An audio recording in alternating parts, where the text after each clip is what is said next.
Oh no, we've gone live. Oh, screw it, we're live. Hello, how's it going? Welcome to the Dangus. It is I, Captain Spatula. Hold on, let me get music levels right. Hello, we've gone live prematurely. Premature elivulation. That's right. Here I am in Shinrada Desert, just staring out the window, watching the ships roll in, watching those commanders. Which one of them tried to interdict me a little bit earlier as I was on my way here, but I was in my Diamondback Scout, so I just turned on silent running and eluded him, screaming, "I'm Batman" in the chat. It was quite hilarious. But yes, how are you today? Hello, I see you, Loot. I see you, Dark Heavy. Is that a cow as well? You guys have already been rioting. I see that the space testosterone is off the charts. We're already deep in the riots. Yes. But yeah, so it's a beautiful freaking day here in Toronto. We've kind of skipped spring and gone to summer. Hello, ma'am? Ma'am? Excuse me? Ma'am? This is my window. You're in my view. Get out of here. Watch it. Oh, good for you. Good for you. You must be very proud of yourself. If you could just leave, ma'am. I'm trying to do the stream here, ma'am. Don't make me use violence, ma'am. I'm gonna violently stare at the back of your head. I'm gonna bump you, ma'am. This is my spot. Excuse me. Hello. I'm gonna touch your neck. I'm touching your neck. she felt that one. Yeah. Oh, she dodged. Very clever, ma'am. I like the cut of your jib. If you would please just go away. Go. I'm gonna back away slowly. All right, this is your new amazing NPC character. There we go. Finally. Though I mean, like, if I could get those pants. I mean, not her pants. I just want pants like them. You know what I mean. Anyway, we're gonna fly a chieftain today. We are going to be, I've never flown a Chieftain, I've never flown a Challenger, and I've never flown whatever the hell the other one is called, the other C. But obviously this is a pretty big AX ship, so I figured, well, you know what, with the Xeno War and all that rolling around, not that I needed more AX ships, but hey, apparently the Chieftain is supposed to be one of the best. So I've named my Chieftain Froggy, because it looks like a frog. And basically, you're gonna have to do a bit of engineering to kick things off. Oh, how you doing, Deadstar? Gonna have to do a little bit of engineering to get the Chieftain up to specs. So we'll have to visit a couple of engineers. But my hope is to be able to actually field test this. Well, let's just do a walk around. It's always nice when you buy a new ship to kind of just like get a sense of the scale, because once you're in that cockpit, it feels a lot smaller. But that's maybe the best thing about Odyssey is just being able to actually like see what a big boy this is. It's pretty big. Cool shader. I am using like a shader, reshader, whatever. I don't know if you can see it here. I use this mainly for like chroma keys. Hold on. Let me see if this will. Is this working? It never seems to work on stream, which is weird. Yeah, that should be working. But it doesn't seem to... Wait, what? Can I make it work? Mask floor. Whoa. Whoa. What's going on? You got a big green screen. At least never looked so good. Fake HDR. Oh, that's the HDR. Hold on, let me turn off the chroma key. What have I done to the HDR? Made everything really dark. Oh, look at that! It's like a nuclear blast! But this is kind of a cool little thing that you can play around with that allows you to kind of just like get the graphic. If you want to just like live in this blown out, sepia toned world, you can do whatever you want. I don't know how to... Okay, reset to default. Yes. Okay, maybe that's too dark. Let's reduce the power a little bit. But this is a really cool, you know, kind of, you can put like Snapchat filters and stuff like that. If I want to go widescreen mode, we could do Elite Dangerous the movie live. Isn't that kind of cool? But this is a thing that I can't remember what the guy's name was, but he did the White Stripes video, and he's like part of like Canon or whatever. Ooh, Filmatic Sharpen. That looks interesting. But yeah, then Takoso was checking, sent me a link or whatever, and as you can see, like, whoa, it's pretty cool. All the little things that you can do with it that just kind of like makes the game a little bit nicer, without like, you know, doing anything crazy to it. Look, there's a loot setting. That's just for you, loot, but it's called LUT. What does LUT do? I'll put the LUT to halfway. I don't know what LUT is. Monochrome, if you want to go like pure detective thriller. I like this nostalgia mode. This is kind of cool.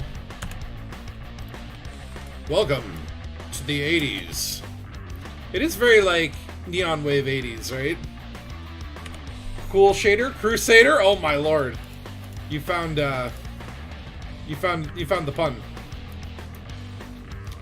So yeah, it's a pretty cool little tool, which I haven't really been playing around with too much, but I'm not sure why this like chroma key isn't working. Because like I was able to get it working in tests. It just seems to be always it never works when it's on stream, but then when I'm not streaming it does work. You gotta believe me. I swear it works! You gotta sometimes play around with these things. I don't know. Well, we're not gonna worry about it now, because yes, this stream is gonna be 100% green screen. We're just gonna look at a green screen together and watch the paint dry. LUT, lookup table. Okay. I learned something today. A text file that replaces one color to another. Oh. So I could do color replacement. Interesting. But of course, I'm also using EDHM. Although, hold on a second. I don't have that on right now. EDHM. Let's see. Do we want to go with something different for the Chieftain, or do we like this? I kind of like this bicolor sort of deal. Well, let's see what else we could do. Whoa, whoa, whoa, whoa, whoa. Whoa, whoa! Okay. Just takes a little bit to load. Relax, it's changing the HUD colors. It's a very complex thing. Even Frontier themselves have not cracked the nut. Or I don't know, maybe they have a deal with the copyright owner of the color orange, where they get paid royalties every time they use the color orange. Okay, so this is a new ship. Okay, where is it? Chieftain. It might not be updated.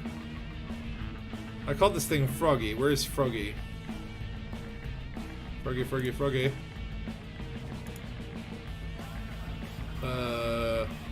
Doesn't seem to know what my ship is. Interesting. It might need like a little update. Well, whatever. This HUD will be good for now. But yeah, so basically... Oh, no, I don't mean to go to Galaxy Map. I'll show you what this build is. So obviously the Chieftain is apparently like the best AX fighter, right? So I've kind of followed essentially a stock template, right? It's all Guardian Ghost cannons. I'm not using the experimental modifier. Maybe that could be a tweak later on. I need to get this beam laser engineered with long range and the thermal vent.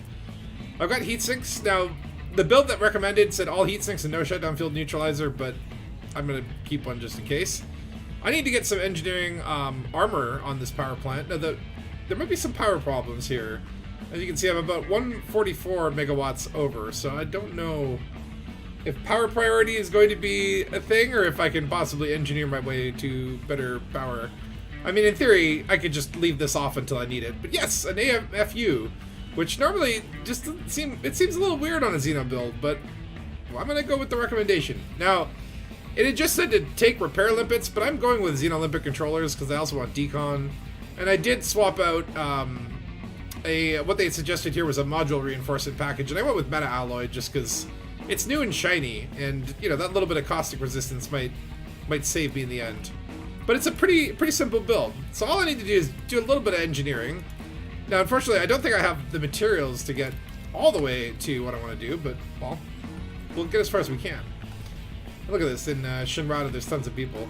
Who was it that interdicted me? I got Andy Polaris. I don't know. Is this a famous guy? I feel like I've known that name before. He tried to bite my butt earlier, but I eluded him. It's always be careful when you're coming to Shinrada Desra. This place is crawling with murder hobos.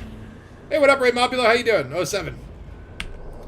All right, so this is literally my first time flying a chieftain. So let's just see how we like it.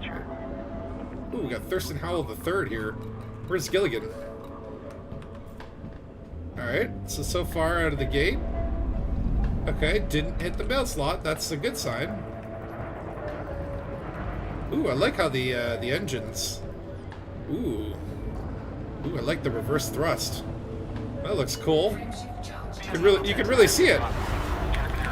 So let's just see. Maybe I'll do a fly around to the station. Just test my metals. See how it flies. So right off the bat, I'm told that this is a very maneuverable ship. Maybe more maneuverable than the crate. I don't know. I really like my crate. Well, let's just see what we can do here. How small of a space can it fit into? The one thing I worry about is the chieftain with those dangly legs. Like, where is it gonna get caught? Is that gonna get caught? No, apparently not. Okay. So maybe my fears are all invalid. But okay, so far so good. I've also been told the chieftain has apparently a very dainty canopy. Oh my, that took me down to 70% hull. For crying out loud, okay. It didn't break my canopy though, so. Oh my lord, 40%? 25, what? Okay, hold on. That's kind of insane. Oh, okay. Hit the feet. Okay, 7%. Whoa. No, okay. Alright, I like the maneuverability on this ship. I think it's okay. It feels a little chunkier, a little more solid than a crate, but it's pretty quick. Alright, let's just go get some repairs. Oh! 2%. That's fine. I'm teasing loot now. It's, oh wait, not boost, landing gear. Oh, look at that. I feel like there's really good control on this, oh. Landing gear deployed. Eject. I mean, that could have gone worse. That's fine. You need to see how it rebuys to really, truly understand the ship anyway. I think it has a very swift, naturalistic explosion, which is good. That's just my needs. Now, the rebuy's not too bad. 3.7, 3.4 million. I can deal with that. We'll gain a lot more back when we start killing those Cyclopses. Yeah. Yeah, that's an F. Thank you for the F. It takes longer to rebuy, apparently. The insurance companies, there's a lot more paperwork on these chieftains, apparently. Now, I don't know if I'm... Well, hold on, let me go to the... How do I go up? I don't know how I feel about the shape. I've never truly been a super fan of the weird extended day sails, the froggy legs. Please explain how that could have gone worse. Well, nobody died. Shinrada Desra did not explode. Mayhem and Madness has not encapsulated the bubble. By the way, I had to buy this paint job for this ship. I mean, look at it. It's cool. You know, I've never been in love with the ships when I've just seen them in the wild. I think from the top down, it looks quite splendid, actually. Like, from this angle, it just looks like a really cool fighter jet. I think where I don't love it is when you kind of look at it from the bottom up, right? When you kind of look up its rear. Like, that just looks like a confusing mess of too many legs. It does look like it's taking a shit. It looks like, you know when a dog is like taking a... Yeah, exactly, Ray! Dog taking a dump shape. Which I was saying the other day, I'm like, when you watch a dog take a shit, which is, I guess, kind of a weird thing to do. But it's just like, it looks so embarrassing for them. Like, they really just take this weird pose. But, I don't know. If it flies really nice, maybe I'll come around on the shape. Oop. Okay, apparently I'm saying 22 in the chat. 07, 22. That was a typo, sirs. Okay, so you cannot get out the mail slot. Yeah, okay, so don't turn sideways in the mail slot. I'm learning things about the chieftain. Oh, hi. I've been recognized! Oh, my landing gear. I just want to do a little more flying around, just to get used to the nuances. Let's see how it runs around the station. I like to use these little bright lights as, like little roadways. So it does have a little bit of driftiness, but, like, I feel in control. I feel like a man. Like a spaceman. Okay, maybe too much drift. Can we get in closer?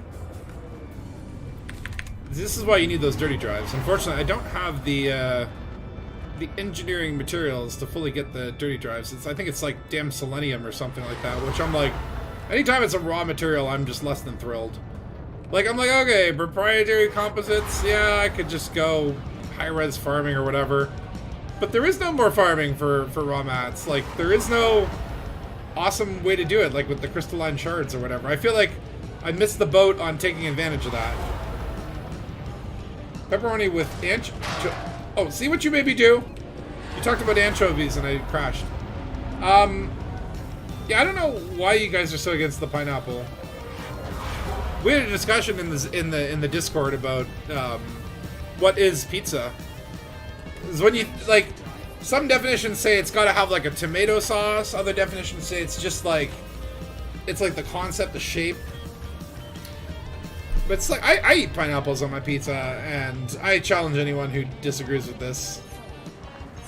You're okay to have your own opinion, but I would like to see you eat a Hawaiian slice of pizza. Pineapple bombs. They kind of do, actually. They look like bombs that are exploding, kind of. Like in the infancy of their explosion. Alright, we're just gonna head quickly over to Palin here, see what he can do to beef up my, I just need, like, his experimental crap. But okay, so Yaw seems good.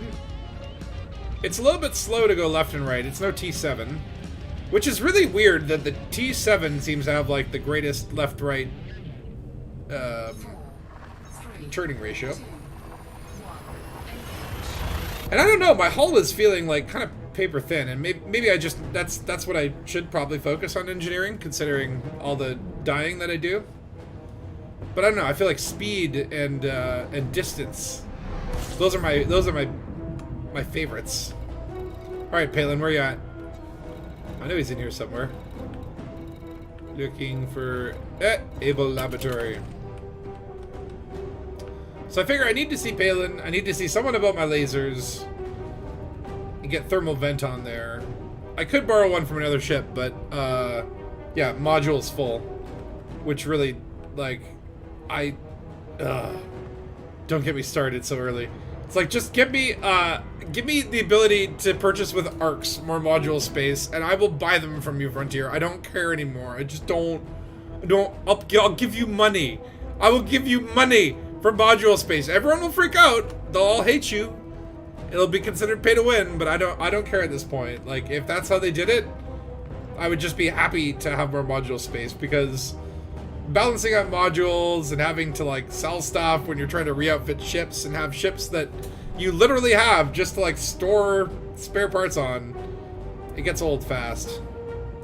And I like to have a good stock, right? I like to, you know, if I'm out there in the black exploring on my carrier, I want to have, like, enough stuff where it's like, okay, if I wanted to build a mining ship, you know, it's like I don't have to have one that's, like, ready to go, but I have all the parts. But no. I think it's like 150 modules is the limit. And as I start to go in and see, like, okay, what can I delete? Like, yeah, you definitely find stuff where you're like, oh, why do I have that 4E frameshift drive with grade 3 engineering? What was I trying to do with that? What was the point of that?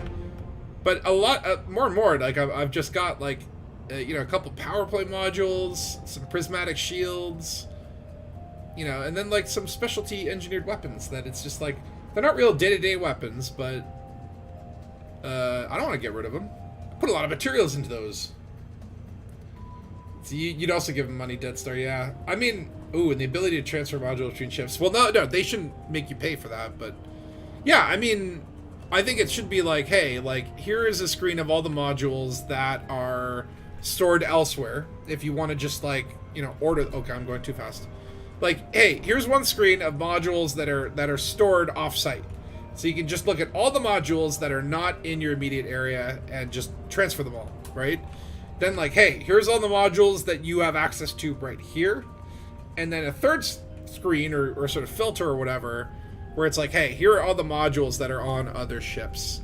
And if you want, you can just pull them off and respec them. That would be the way. This is the way. Which, by the way, Mandalorian Season 3, I'm, oh, so digging it. It's so awesome. Same with Picard. I'm like... chuffed right now. Between Mandalorian and Picard, I'm like, this is like Star Trek and Star Wars are exciting again. Although I think Picard has like one episode left, and then it's probably the end of it. Probably for the best though. But at least they ended on a nice bang, right? As opposed to if like if they had ended at Picard season 2, I would have just been furious for the rest of my life. Literally raging every day. I'd be in like a wheelchair with an oxygen tank, just like, you know, knocking over tables, and they'd be like, "Why? What are you upset about? Picard season 2 sucked." But now I can chill, because season 3's been awesome. And if you haven't watched it, no spoilers, but you know, I highly recommend it. Even if you hated the first 2 seasons, don't worry about it. You can just ignore them. And then, of course, Mandalorian. I was watching Mandalorian, and I'm like, okay, we need to get more jetpack mods in Elite. I want to basically be a Mandalorian in Elite. I think that Frontier is missing out on a huge opportunity. And I don't know, this might be a controversial thought, but licensing for skins and cosmetics.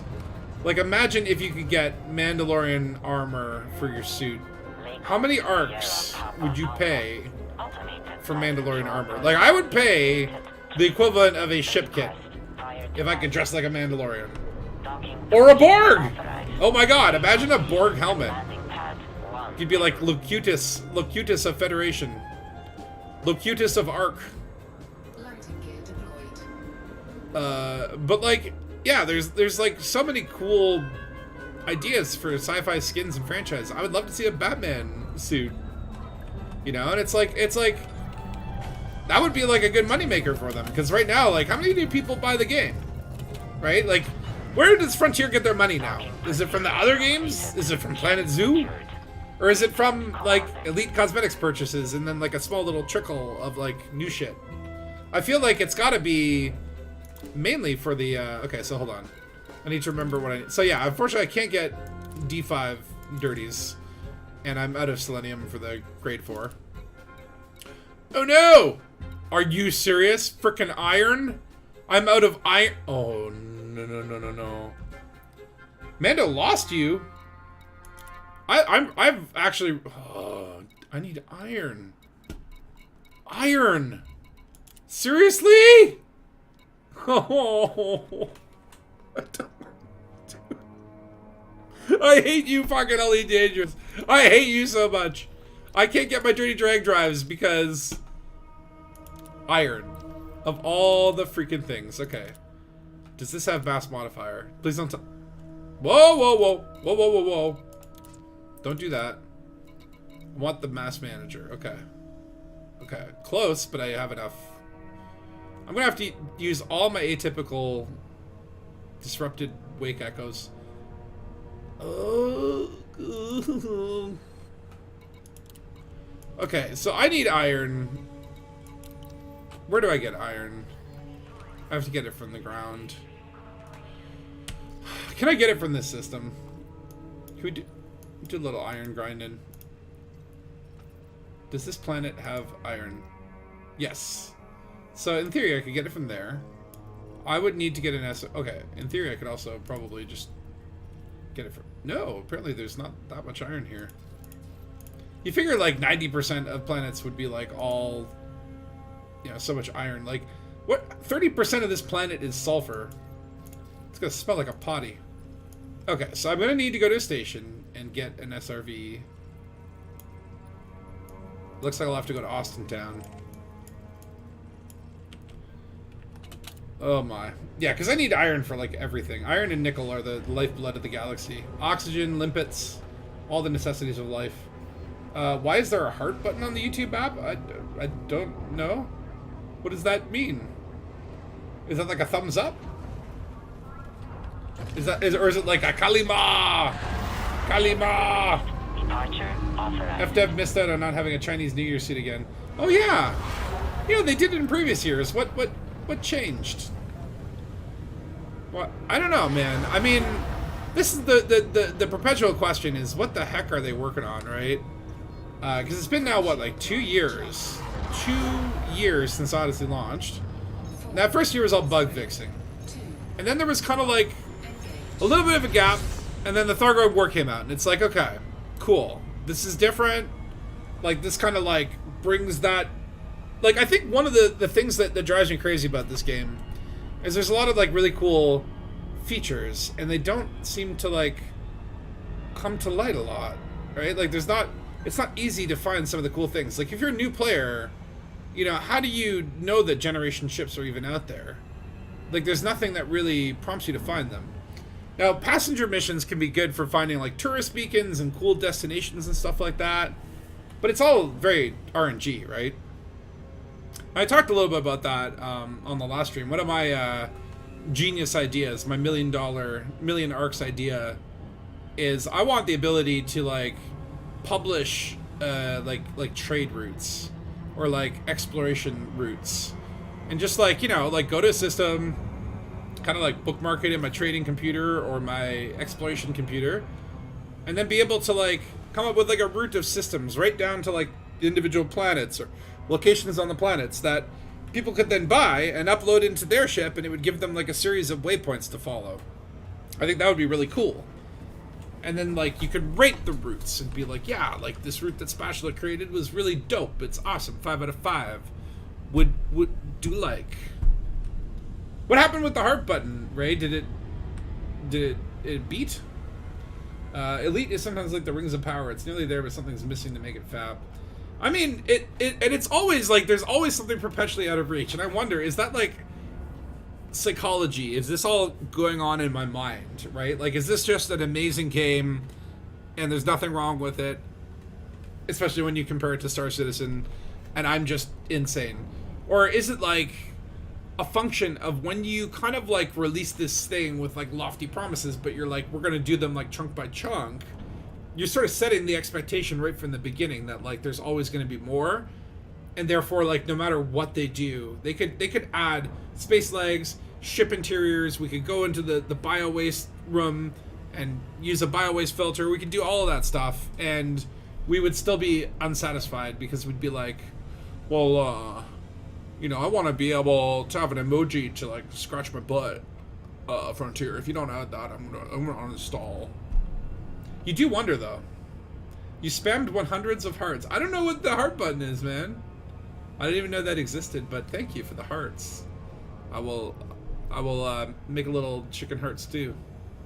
Or YouTube hearts. YouTube does all sorts of crazy shit that, like, pops up and then, like, you see it and you don't know what it does, and then months later it's gone. This is the way. Alright. Oh, iron, really, of all the things. I'm gonna have to shoot rocks. This is so annoying. But you can see here, yeah, I've got almost 400 million in Xenobonds or whatever. And my goal is really, if I can get that to maybe 2 billion. What there is a little trick that you can do. Hold on, let me slow my precious throttle. There's a little trick you can do with the power play. Is if you sign up to this lady, what's her name? Arissa Lavingi Duval, at grade 5, you get a 100% increase on bounty payouts. And I believe that includes combat. So, if you were to make 2 billion in the Xeno conflict, and then grind your way up to level 5 with Lavingi Duval, that will double the value of those combat bonds, aka that 2 billion will turn into 4 billion. And then Spatula's bank account is back in business. I'll be a multi-billionaire once more. You think you can trade down Ramats for iron? Maybe. Maybe. Probably. Although, then it's like, I gotta trade something else. It's always like, you gotta lose something. You cut off your fingers to get a new foot, you know? Okay. You see those emojis on your end? What emojis? Oh, shoot. I was reading the chat and I screwed up. Do you see those emojis on your end? Heart 100. Where would I see them? I don't see them. I see them in the chat. About 10 grade 3s would probably give you enough. Oh, really, huh? Well, I'll see. Maybe there's a material trader here. Maybe I'll get lucky. Alright, now I can disengage properly. Do you ever do that? Just accidentally emergency drop in the middle of nowhere? Why no boosty? Here we go. I'm okay with the way the Chieftain boost sounds. I still prefer the whiny death cry of the dolphin. Some of the boost sounds I really enjoy. The adder as well. If you go around in an adder, it just sounds like the ship is falling apart. It's amazing. Okay, 30. Yeah, that's fine. This is speculation. Bottom right of your screen, maybe on the YouTube. Is it? I don't see it, but maybe that's because I only have a preview window. What am I caught on? Damn. Okay, so maybe those frog legs are a little bit like they are gonna get caught on things. Okay, do we have a material trader here? It would be nice if there were like material traders in every engineering system. Like everything but. Ugh. Well, what I could do. What could I buy here? All I really need is a small little ship to go down. Let's just buy a Cobra. And make sure we're storing our Chieftain, not selling it. Yo, what is that, Dark Heavy? That's like a fish? Yeah. All I need is SRVs. Give me the SRVs. It's like, in order to fly my Chieftain properly, I need to go get a whole bunch of other crap. Planetary vehicle hangar, please.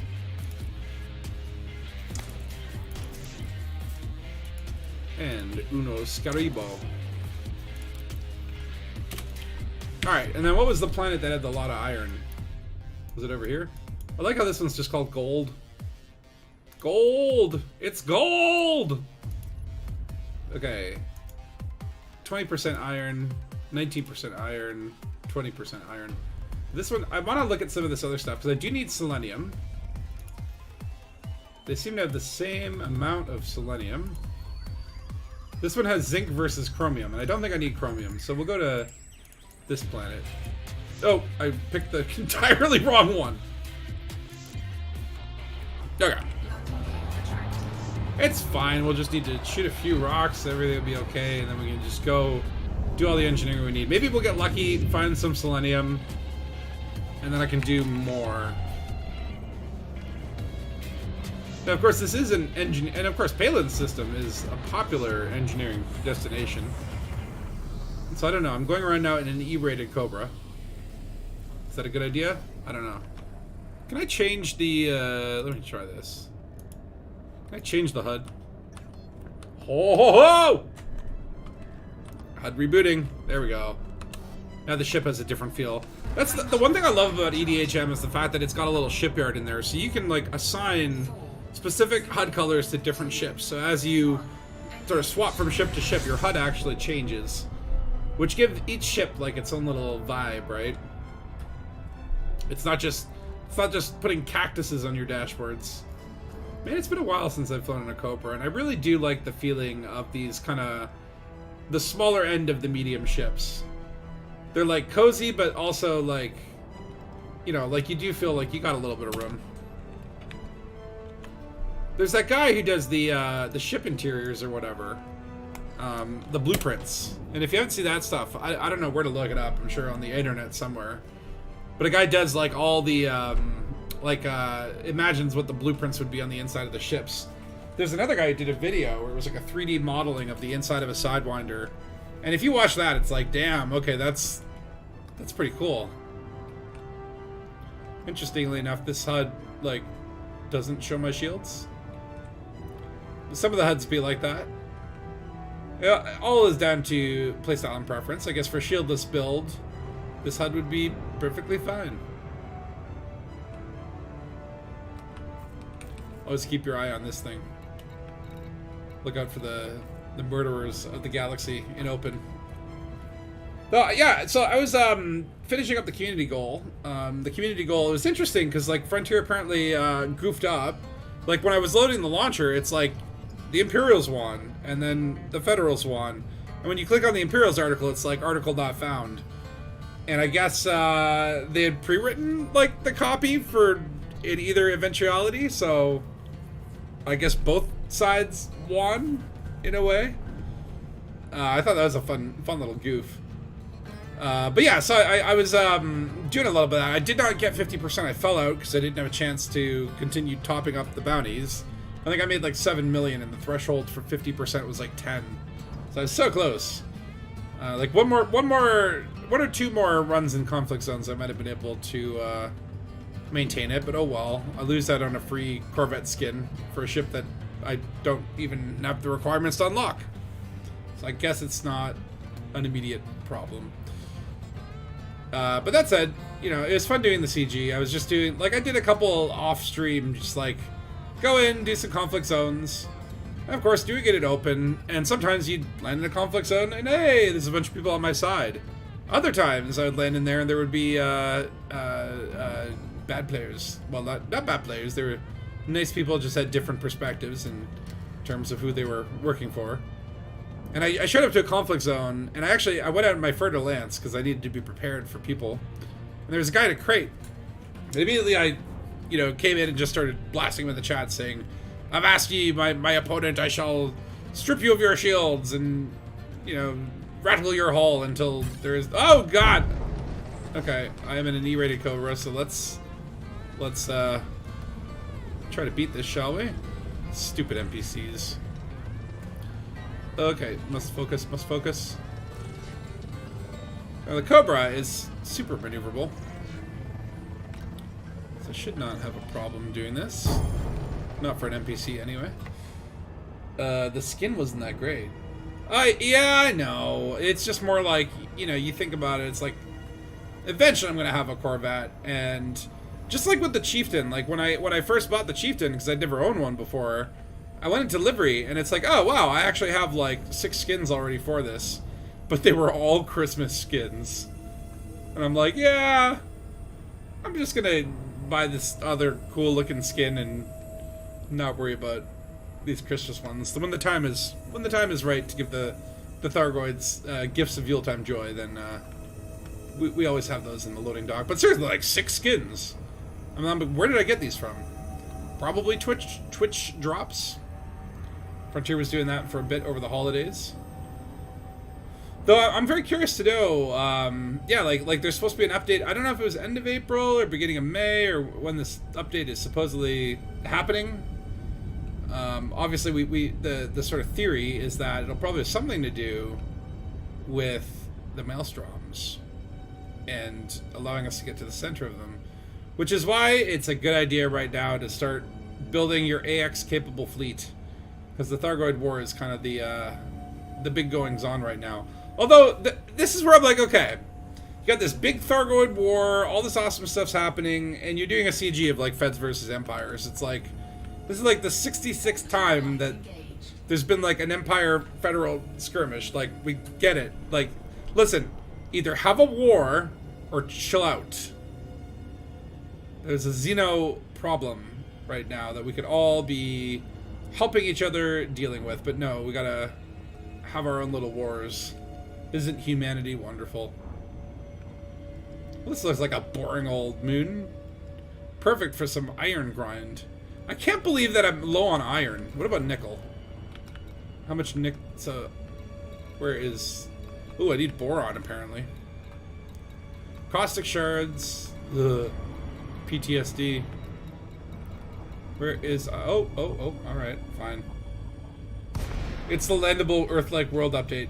Can you imagine, though? Can you imagine if they actually did something amazing? Like, my expectations are we'll get, like,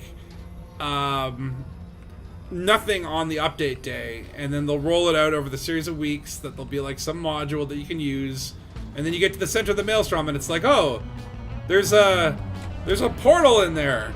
Only we can't go in it. We're gonna have to wait for the next update.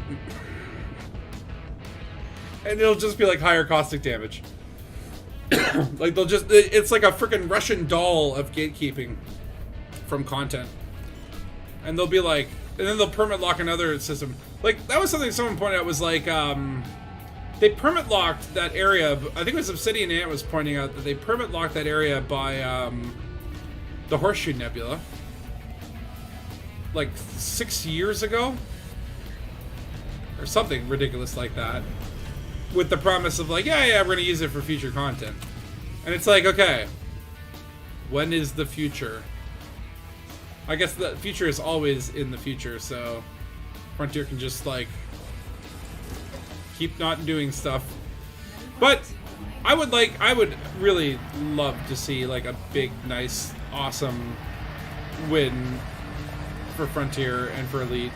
Because I think, you know, it's like, and I was talking about this the last couple of streams, where it's just like, it seems like the closer you get to a planned update, the more you start seeing people talking about how they're leaving the game or uninstalling or just fed up with it all.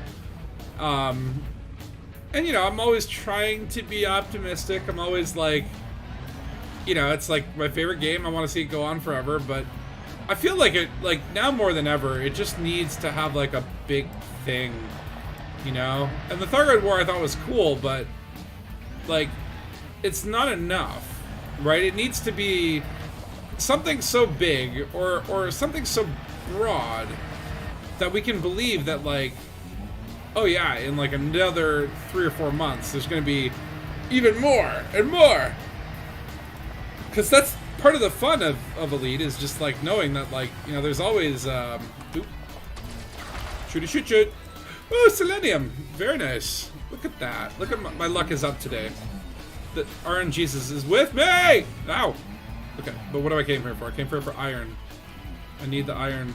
Only 1 iron left, really. Like, scraping the bottom of the barrel. Ooh, more selenium. This is, fulfilling.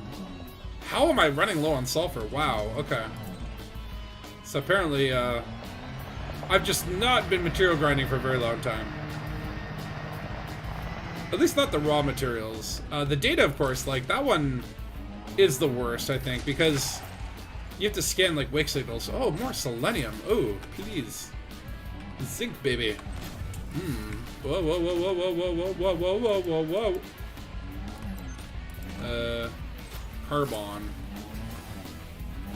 Whatever. Okay. I'm gonna need more iron than that. Let's see, what do we got over here? Don't know if that's the ship. The SRV radar, too. I'm like, I would love to see, like, an improvement on that. Like almost like, kind of how you do those little pulse scans with, the, exploration nozzle. The thing that looks like a garden hose that takes genetic samples. Like, I would like to see that with, like, the SRV. Like, you send out a pulse wave, and then maybe it's like, yeah, in 200 kilometers this way, there's, like, a thing. And it puts, like, something on your HUD. You always have very low expectations, but always a little hope that one day they'll drop something epic. Like, it's not like they're incapable of it. They've done it before. Though you start to wonder, it's like, is the old Cobra engine catching up with them? Like, are they do they really run into limitations? Because it does sometimes feel like the I guess what you would say is like the scope, or a bit like when they originally asked Odyssey before all the bad stuff became real. Like, it's just like the ambition and the scope and the scale of the updates also feels like they're kind of just like playing it safe, doing the bare minimum, right? Now Odyssey is so weird to talk about because it came out in such a bad state that I think a lot of people are just put off, and it's kind of like, you know, like first impressions matter and all that sort of stuff. When I look at it now, I think Odyssey adds more to the game than it sacrifices, right? I think it is nice to have, and I would have trouble going back to just like Horizons. Like I do. Oh, Tellurium, an unexpected treasure. Like, I would be upset if they were like, yeah, we're just like scrapping Odyssey, rolling back to Horizons. We'll just like add new planets and stuff. Like, I mean, I'd be like excited for new planets, but I like what Odyssey adds to the game. Even though it may be a little, you know, like tainted in its reputation. And like, certainly could be improved, right? And like, my fear is like, they're just gonna like, kind of just keep it out as an ad for it. But like, I kind of hope that they expand it and actually like improve it, even if it means like, you know, some rethinking of things that are in there, like suit engineering. You once bought an expensive rig and transferred from Xbox for Odyssey. Really liked it, but there are big butts. Well, I like big butts, and I cannot lie. You other brothers can't deny. When a commander walks in with a little bitty thing, I get sprung. I know definitely there are like the whole blue circle teleportation thing, and just like, even if it was just like, okay, I can get up in my chair, walk around in my cockpit, and then I can go to my door, and then there's like a turbo lift, and I enter the turbo lift, and then that places me outside my ship. So maybe not like true ship interiors, but, and maybe I can only do this while I'm landed. Like, you know, I can't just like stand up in the middle of flight because maybe the flight engine would be screwed up.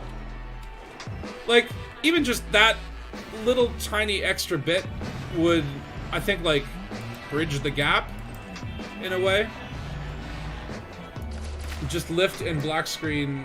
Well, yeah, like exact. Well, I mean, like, not a black screen, but like, yeah, like you go into the lift and then like the lift is like a loading screen. Oh, nickel! Oh, sweet, sweet nickel. Oh, here's all the iron. Yeah. I need that tasty, tasty iron.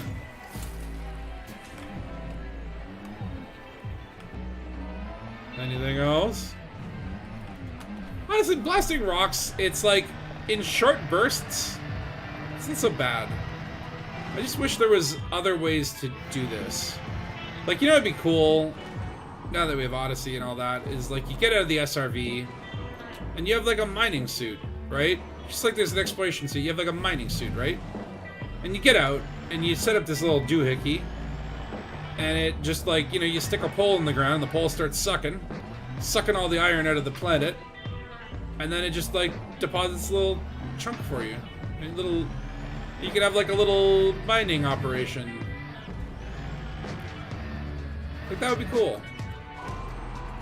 And maybe it's just like, yeah, like you find like hot spots where, hey, like if you go to this hot spot, it's an iron hot spot. Yeah, just like a No Man's Sky-ish, right? Where there's like these like big deposits.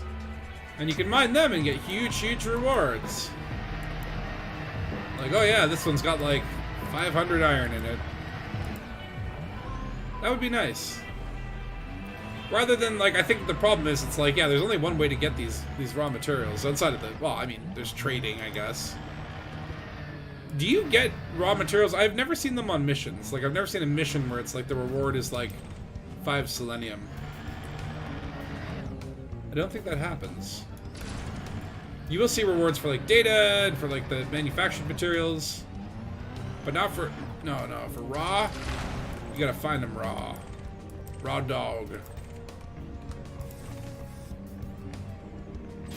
Carbon. Phosphorus.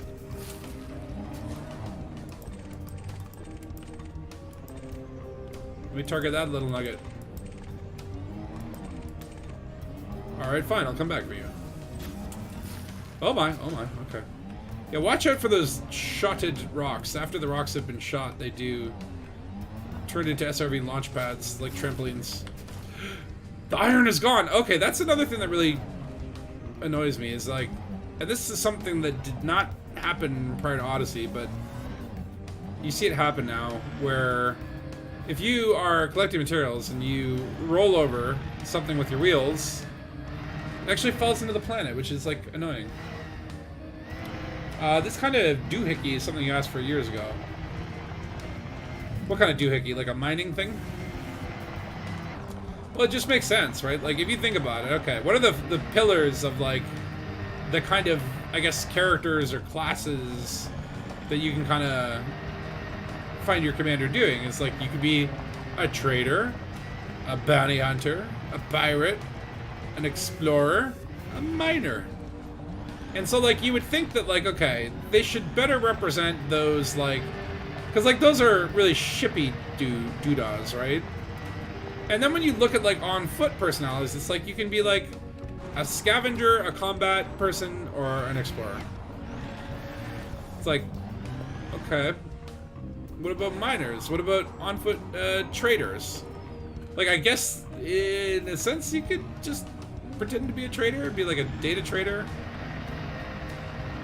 But I feel like it's like, you know, there should be a little bit more support for that. I don't know how you would do trading on foot, though. How would you interpret a trader role to someone that's on foot? Because obviously, like, trading is all about having gigantic booties filled with cargo, and you just go around and you, like, you know, like, the more the merrier, right? The more I can trade, the better profit margins. Like, how would that work on foot? Because, like, you lose the volume, right? It's got to be quality. So maybe it's like, you know, like the diamond trade, low temperature diamonds. It's like, yeah, I'm gonna trade this precious gem. Mining thing, yes, temporary base thing, yeah. So that'd be cool. Yeah, even like a temporary base. I love if you had like inflatable. If you had like inflatable habitats that you could set up, just make a little base, and maybe like, you know, like lore-wise, it can just go away, right? It's like, it doesn't need to be a permanent thing. Like, you leave the instance, it's like, oh yeah, your base is deflated. They do that. Ooh, I was low on nickel too. I was just low on life. I'm glad I'm doing this because, like, I would be dead if I did not have iron and nickel in my cargo. And I think another one fell on the ground. Why do they do that? Why do they do that? Okay. Scanner seems to be picking up something faint in that direction. And something in this direction too. On-foot trading equals raiding bases selling looted to bartender. I guess, yeah. I mean, yeah. Though, what about like rare good trading, right? Like, that's where I think, okay, like if you think about like ship trading is all like bulk cargo and stuff, right? But you do have rare good trading for ships too. But I think that would be the cool thing about like on-foot stuff would be like, yeah, like there's this very precious artifact, or maybe, hey, I need someone, you know, like my uncle stole our family photos. Those have great sentimental value to me. I will pay you $1 billion to find them. Like, more like, you know, like finding specific goods, right? And I feel like it wouldn't be a stretch to say like they could kind of shoehorn that in without adding too much architecture. Not that I know what the hell, how you would do that. I would just open up a notepad and type out explicit instructions and then send them to a developer. That's about the length of my coding experience. Ooh, cadmium. Ooh, tasty. Iron! Be careful not to run over these materials so they don't go into the planet. Okay, now we got over... Whoa! Okay, over 20 iron. We'll do a couple more rocks, just because I'm enjoying this leisurely afternoon Saturday drive, you know?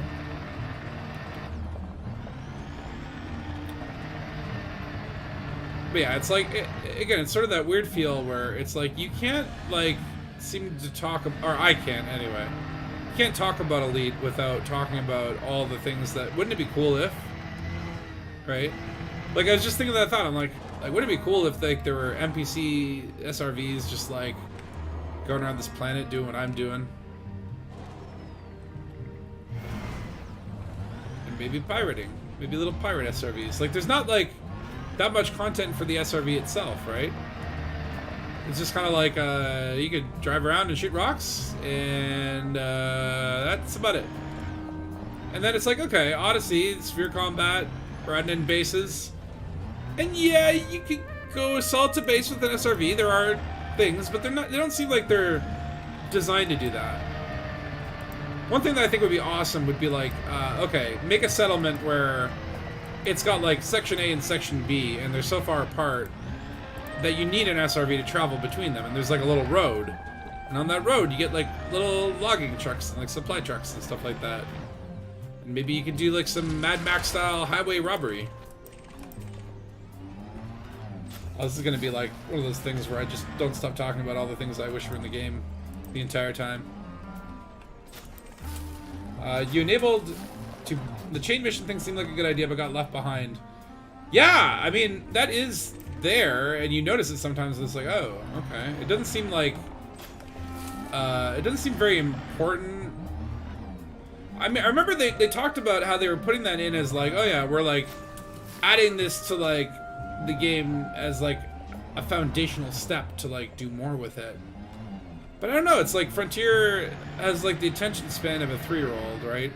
So they put something in the game and they're like, what's the next new shiny we can work on? It's like, you know, if you just spent a bit more time polishing that last thing, people might like it more. But then they go, well, people don't like it, so we're not going to do the time polishing it. It's like, but they would like it if you polished it. And they're like, well, fuck you. Give me arcs. Give me arcs. Shut the hell up. I'm not getting any radar signals. I'm giving away all your secrets. You enabled backup your data to Microsoft. Oh. I smacked into a rock because I was reading comments. You just enabled your backup of data to Microsoft OneDrive, uploading 15.5 gigabytes. What have I done? 15.5 gigabytes isn't that much. That's like, I have video files that are around that size, like single files. I need to do a purge. When I shot Dangus Finger, I actually ran in. Oh yeah, Gmail. I was thinking about that, right? I was like, do you remember? This always dates people. But do you remember when Gmail was invite only? The only way to get a Gmail account was to know someone with a Gmail account and say, hey, can I have one of your 1,000 invites or whatever? I feel like it was that way for like a whole year. And I was like, any excuse to get off Hotmail at the time. But it's like, yeah, if I look back and look at like the first couple of years of inbox, like I still have those emails around there. So Google must have a whole psychological profile on me. I'm surprised I haven't been arrested yet. Or locked in the loony bin. What, did this planet run out of rocks? Thing on the radar. There should really be on-foot rescue escort missions too. Well, that's what. Okay, so like if they added some SRV missions where it's like, hey, like transport this guy from this site to this site, you must use an SRV. Like it's got to be on ground, and then like SRV assassins or like an eagle comes in. That would be brilliant use for the Scorpion, especially since the Scorpion is our relatively new, brand new, shiny 2-seater SRV with like giant anti-ship missiles. Like that would be cool, right?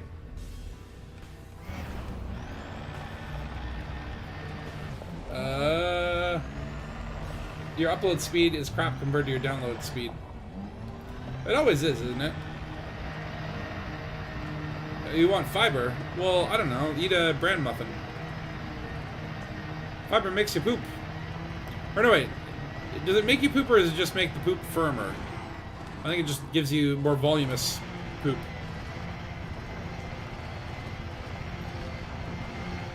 I mean, maybe that makes you poop, because the more the volume, the more the need. Okay, I'm in like a rockless zone now. My luck was really, really good, and then... See, this is why I don't like the raw material grind, because sometimes you're just like driving for hours, trying to find a damn rock to shoot at. Let's try just angling over here, see if the radar... Nothing. And now I'm not even sure if I'm going back the direction I just came from, because I got disoriented.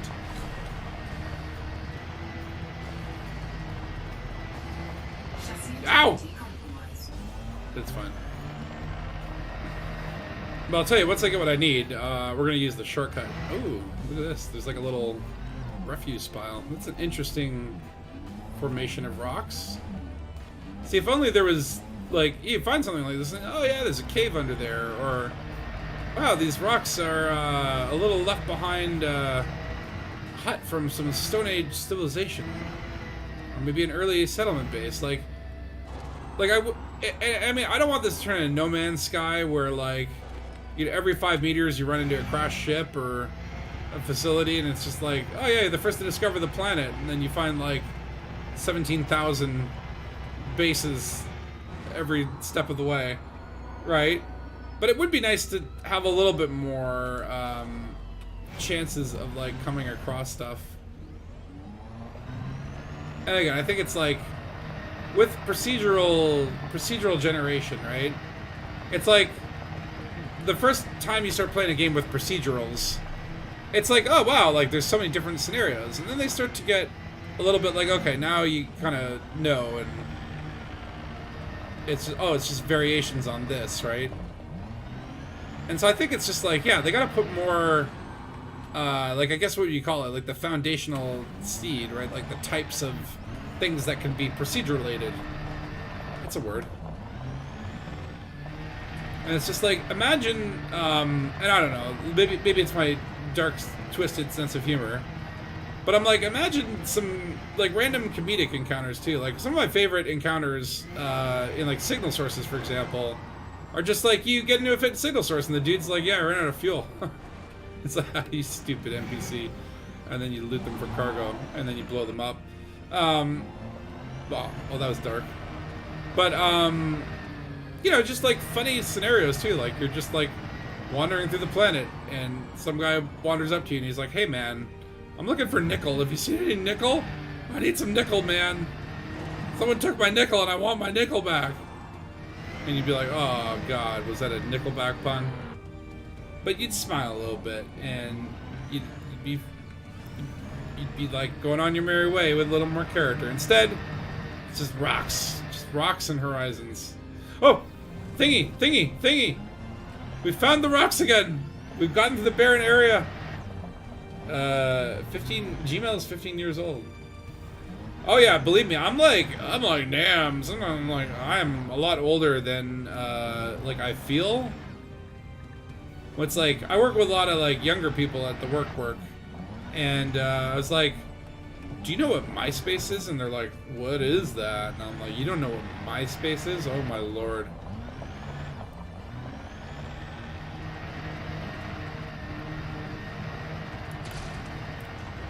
Like, what about, do you know what a fax machine is? Do you know what a rotary phone is? Do you know what 9/11 was? And they're like, no. And I'm like, what? Like, kids are dumb these days, man. I mean, not to say you're dumb if you don't know what a rotary phone is, but... It's just sad, though. It's like, man, it's like, that makes me feel like super old. Ooh, outcrop. That's different. Although, I'm not sure what the rate of rocks is. That's a big old massive outcrop. Oh my lord. I feel like, yeah, like, outcrops I think are like, they have more stuff, but it's all like low level. And then there's like the Mesodariite or whatever. The one that you really want is the triple... Ooh, Neobium! Neobium. The one that you really want is the triple metallic meteorites, right? Which Takoso wrote that famous song about. Ooh, yeah. Give me that sweet iron. I swear there's something else. Getting faint signals.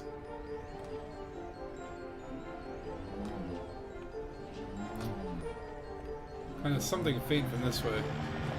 This game needs soccer fields, on foot and scorpion. Multiplayers away, always do shenanigans. I know, right? I mean, like, okay, maybe not. Okay, so soccer field, sure. But one thing I was thinking was like race courses for SRVs, right? And then just like little areas where you can go hang out and do shenanigans. Like obstacle courses, like a little jungle gym or something. Okay, maybe there was no signal over here. False reading. Oh. I swear there was something there.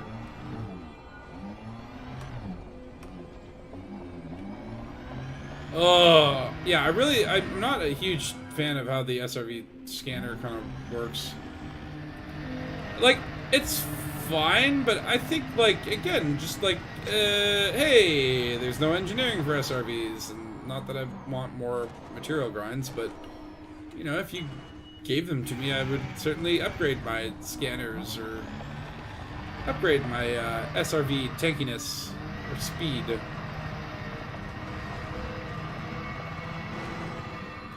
I wonder why they... I wonder if that was ever planned. Now, interestingly enough, like, I have a theory, right? And I think, like, there might have been some, like, leaked content that supported this as well. But when you look at, like, some of the Odyssey materials, for example, I don't know, building schematics, vehicle schematics, one has to wonder if maybe they have plans to allow SRV engineering and potentially base building. And those are, like, materials that are, like, placeholders for the future. It's weird, though, because, like, okay, why would you put those in and allow that kind of speculation to happen when you know you have, like, speculation problems, right? It's like, either A, they're making a very deliberate hint and trying to, like, you know, not promise anything, but get us, like, you know, excited about possible things. Or B, they just didn't think about it. They didn't think about our fifis. Frontier don't care. Frontier make money. Frontier make game. Frontier do as little work as possible. Hi, kid. Oh, look at me, I'm so salty today. Just ragging on Frontier for all the empty promises. But it really does, again, it's like we go through these phases where it does become impactful, where it's just like, you know, it's like, yeah, like, a lot of the people I know that used to play this game, they've kind of moved on. It's like, I want to bring them back. But it's like, okay, am I going to bring them back because, wow, the ship looks like a dog taking a shit? Like, no, we got to have some big, cool, funky, cool things. And I think Thargoid on-foot combat would do that. So that's what I'm... Ooh, that's fun. Where are the damn rocks? Oh my lord, it's like, seriously. I found like a million of them at first, and then just like, I guess I've gone into an area where shootable rocks are an endangered species. Oh, wait. There we go. There we go! Sweet, sweet radar signals. But yeah, I think also, yeah, just giving people, like, give us assets that we can make our own gameplay around, and we'll do it, right? It's like, you don't always need to, like, create the whole infrastructure. Like, even just placing more hand-placed assets, right? Like, yes, soccer fields, whatever you want to call them, little sports arenas. You could have a SRV destruction race, or let's have a battle royale shootout or something, right? If you build it, we will come. Surely including building schematics in the same way as suit and weapon schematics was not accidental. You would think, right? But then it's like, you know, maybe one hand wasn't talking to the other one. It's like the guy who made the materials was just like, these sound cool. And they weren't thinking about, like, well, what might this imply? I guess we'll never know. Ooh, selenium. That's good. I think I don't know what I need the selenium for. Ooh, nickel. I don't know what I need the selenium for. I think it's like either dirty drag drives. I hope so. Or it's, what do you call it? The FSD. If it's for the drag drives, that's great, because I want my chieftain to go real fast. Ow. Metallic meteorite. Is it 1, 2, 3? Or it's just a lone one? Either way, these are the cream of the crop. Look at that. Tellurium. So let's take the iron first. Ah, sweet, sweet tellurium. I don't know what you are useful for. Oh, and selenium. Wow. Okay. And more tellurium. Ooh. And more tellurium. Oh, sweet, sweet meteor. You've made my day. Okay, one more rock. One more rock. I think I've got enough now to like get by. But again, when it comes to iron and nickel, you can never have too much of it.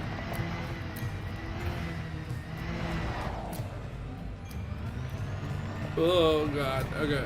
It's weird, I get so nauseous in the SRV. They even look the same. Well, that's the thing too, right? It's like, okay, this thing that looks like this allows me to upgrade. This thing that also looks like this does not allow for any upgrades because there is no content for it to upgrade.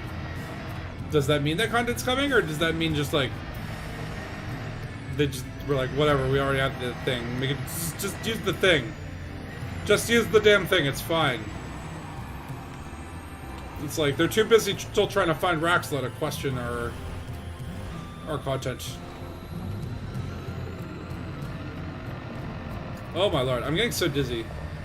Like when I play in VR, which I haven't for a really long time, the SRV just makes me want to yak. But even without VR, it does kind of like make me a little bit like, whoa.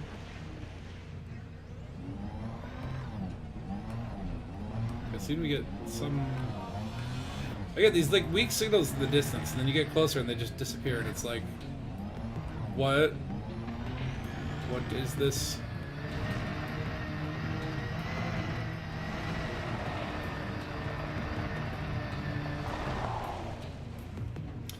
Oh, come on, Scarab. This is where I really like the Scorpion, because it doesn't just wipe out all the time. It has amazing handling. There's like nothing there. Oh, wait. Ow! Ow, ow, ow, ow, ow, ow, ow, ow. It's fine.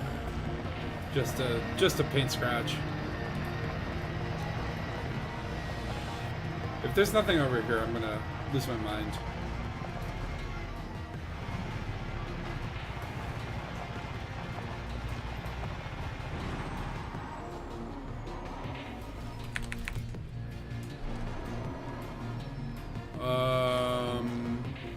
Yeah, see, now it's like gone.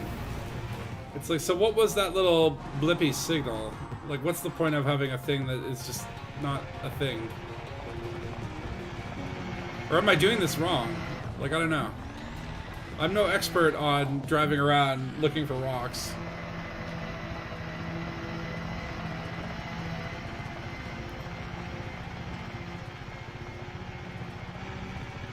I'm just trying not to blow up yet. I mean, to be honest, it's fine. I probably have enough iron to just get through the engineering. I just won't be able to make limpets or oxygen. But don't worry, I have a plan for how we're gonna get off this planet really quickly when we're full and satisfied.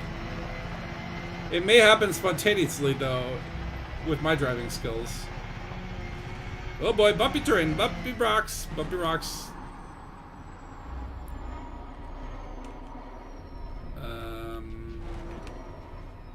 Okay, let's do a little readjustment here.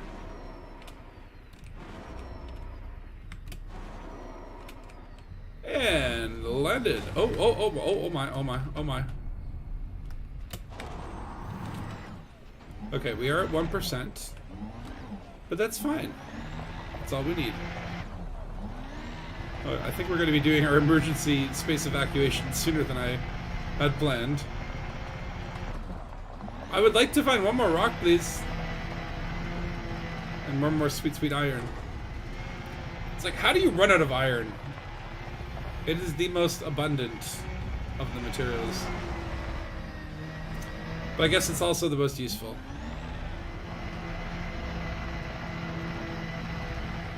Man, I am just not getting any luck with these rocks.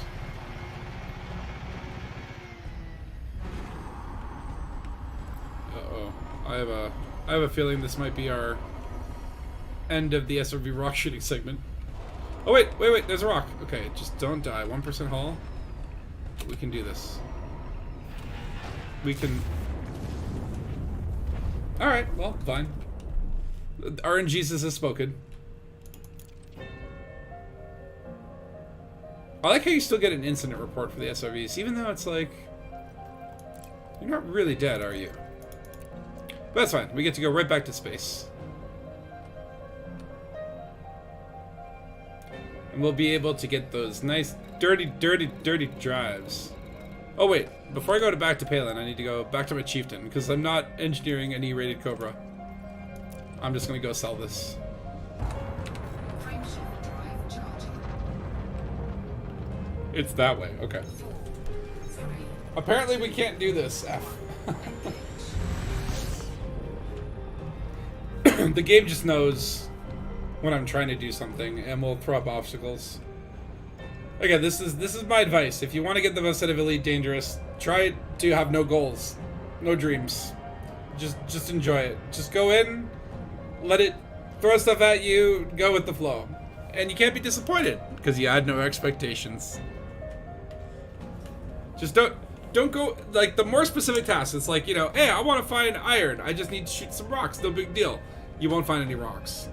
You'll just go through barren wastelands forever, wasting your time.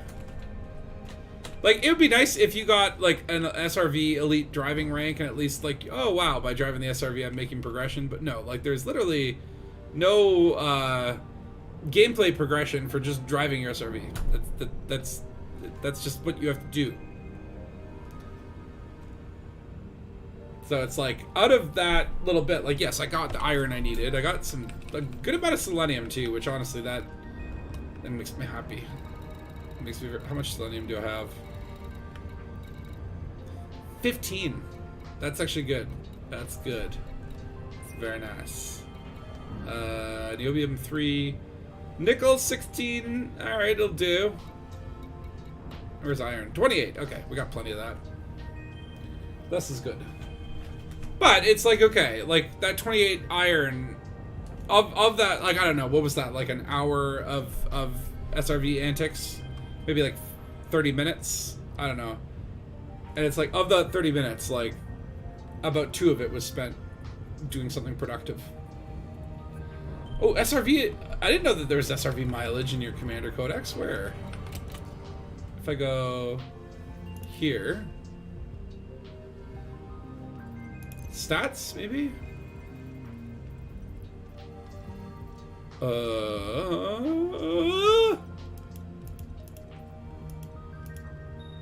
Where would it be?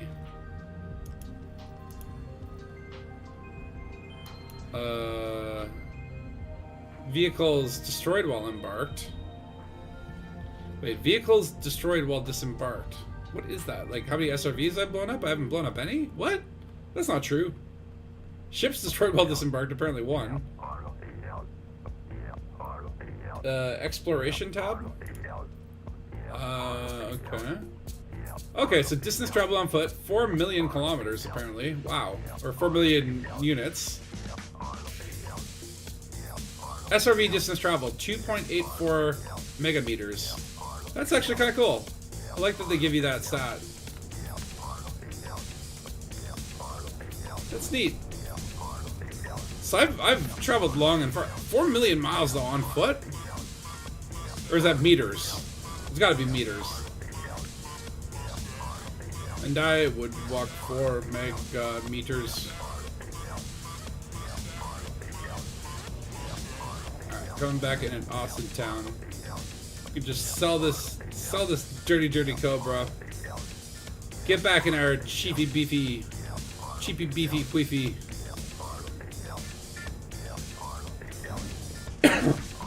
My FROGGE. Yeah, so far, I guess, opinion on the Chieftain is, as I was outfitting it, I'm like, okay, it feels very much like the crate in the sense that I am limited by module spaces, but I don't like that it's like, oh, dedicated military slots. Like, maybe it's number of steps. Ooh. Like 4 million steps. And so it's like, the codex is like a futuristic Fitbit. You can program your diet in there, and it'll tell you how many, maybe it's in calories, actually. Maybe it's like, you have walked 4 billion calories worth of walking. And maybe that makes sense because I just run everywhere. And then I'm constantly out of breath. Breathing moisture on my helmet glass. So it be.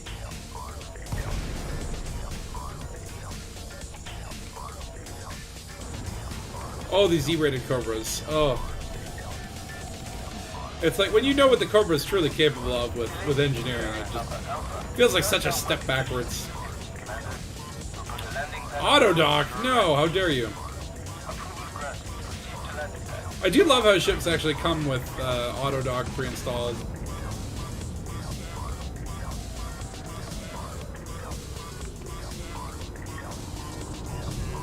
Oh, look at that drift. Sick drift, bro. Oh.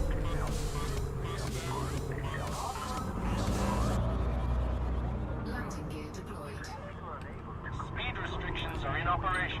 I don't know. Oh, so close, so close. Initiating auto-docking sequence. Don't need to repair because we're gonna be selling this. Let's not waste that pocket change on a ship that we don't care about. FROGGE!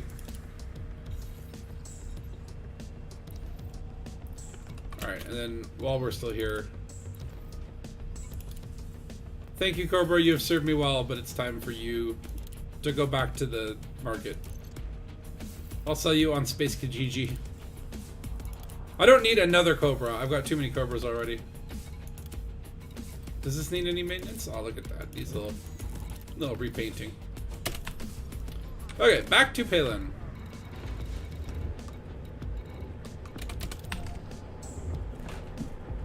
Good time for a little drink of water. Nice some good water. Landing gear retracted. Ship coupling disengaged. Yeah, definitely, like, I'm gonna have to get used to flying this. It definitely has, like, an interesting feel to it, where it's like, it's nimble in some ways, but yeah, it's just different. Frameshift drive charging. Which again, that's part of the thing I love about Elite is that every ship kind of feels different. They've got a different vibe, a different Engage. turning ratio, and like what you can do with it, different loadouts. So having now my first Chieftain, it's like having a whole new option. I mean, look, it's still a spaceship. I'm gonna look in the cockpit on camera mode. So this one kind of reminds me of the Federal gunship or the dropship and whatever. Like or even the Vulture or whatever, where it's kind of got like the 2-layer, like sort of the backseat driver kind of gets a little bit of a height advantage over the. Can we just like? Yeah, there we go. It's kind of a pretty cockpit. I like the industrialness of it. Man, look at that belt buckle. Did that come with the suit?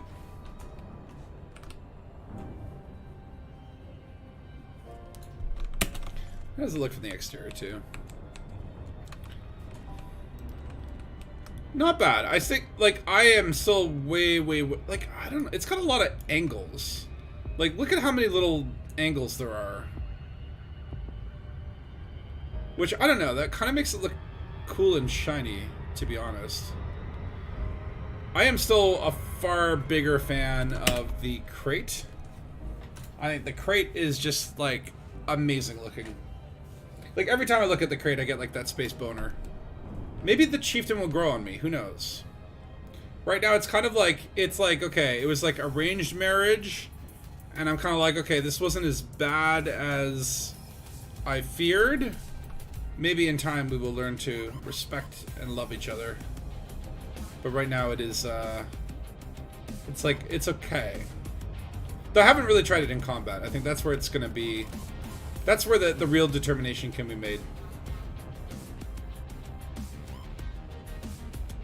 So I have to go to Arc, I have to go to a laser engineer, and I have to go to probably a power plant engineer. And maybe if I have time, I can do module upgrades for like the deep heavy plating. We will see. I do want to try out some combat. Python, okay, look, I like the Python, but I think the crate is more aesthetically pleasing. The Python is like again, what I love about the Python is like the utility, the pragmaticality of it. The fact that it's like, okay, I can turn my Python into whatever it needs to be. Crate is a little more limited, but I think the crate is like just prettier.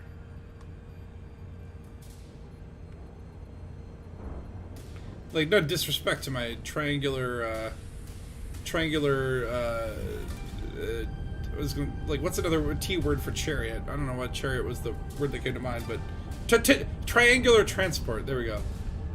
But yeah, I think the crate makes me that little bit more excited.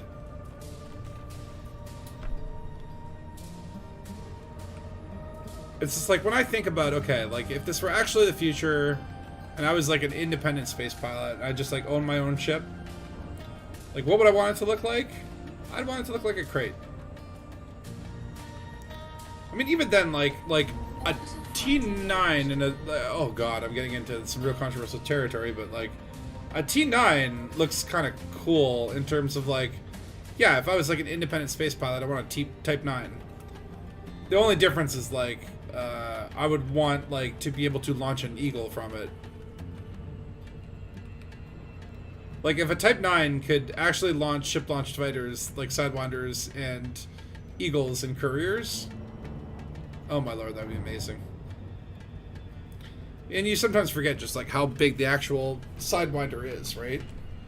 Like, the Sidewinder is huge. The size of a couple school buses, you know? Alright, Palin, I got your damn iron for you. You better have my... unsubscribed. How dare you loot? It's okay if you have a different opinion. You just, and it, you know, you're just different. I mean, look, I still think, actually, if I had to really think about it, if I'm really digging deep, my favorite ship design is probably not the crate, and it's not the Python. And people are going to judge me for this, but it's the Adder. I think the Adder is the pinnacle. The Adder is #1, the sexiest, most beautiful, awesomest, emotion-evoking ship design in the entire game. When I see an Adder, I just want to blast up into the atmosphere and go exploring. It titillates me in many ways. Automated flight control protocol initiated. Please submit. And if you think about it, what the Fertile Lance is kind of like Adder-like. It's kind of like a big angry Adder. We love the Python, but for Goid, you'd take Crate any day. Oh yeah, the Crate I think is definitely a better Goid ship. But now I keep hearing, like, you know, the Chieftain is like the Goid ship, so I felt like it's time.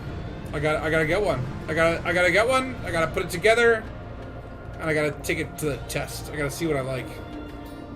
Because honestly, like, I think the Python is that great, like, all-rounder where it's like, yeah, if I want to do trading, if I want to do piracy, if I want to do exploration, like, it's a jack of all trades. The Crate for Xeno conflict has two, I think, distinct advantages, right? One being the ship launch fighter, which can help take the pressure off you, especially if you're solo Thargoiding. But then also the speed. And that is a huge thing when it comes to Thargoids, because you need to be able to get away from them when they're doing their terrible things to you. So there we go. Now I can actually dirty drive this all the way. Oh, hold on. Let me just put drag drives on it first. Why can't I get... Do I have to go further on level 4? I hate when it makes you just waste your...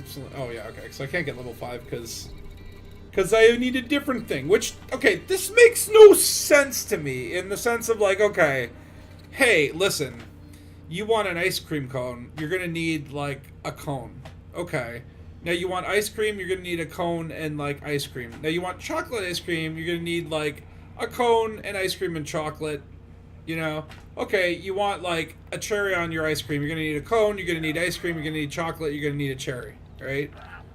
But in Elite, it's like, okay, you want a cone? Cool, bring me a cone. You want a cone with ice cream on it? We're going to need, like, a cone and some metal. And then, like, you want a cherry on top of your chocolate ice cream? Bring me a bottle of wine, some Advil, and, like, a sponge. And give me a sponge bath. Like, what is going on with the way that they... I don't know, it just doesn't make any sense to me. Where, like, the materials shift as you go up to higher grades. Like, should it just be, like, more of the same materials? I don't know. And watch it turn out there was a material trader here all along. Alright, I think I have what I need here. So, who do I have to go to next? Let's see. Professor Palin. I need to see... either, maybe Euribria? Liz Ryder? She has the hull reinforcement packages. How far is she? Farther than my jump range will allow. Okay, is there a closer...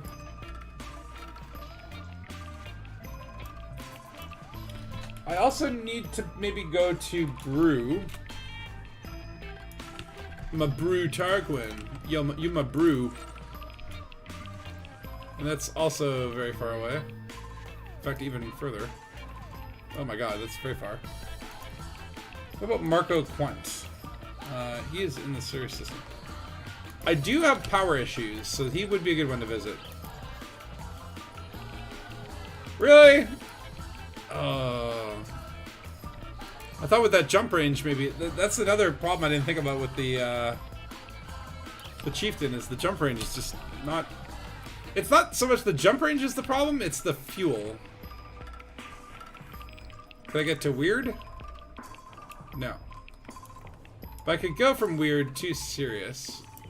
Alright, good. I'm gonna have to stop along the way. Maybe I could refuel in Clotho. I swear, who names these systems? Okay, I'm gonna go to the Dweller because I need to get that beam laser. And then Quent will help me with my power, and then I can just maybe just skip the armor for this.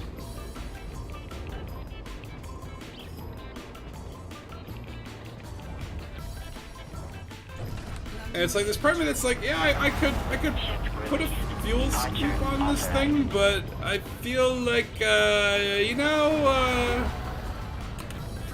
it's more Dangus without.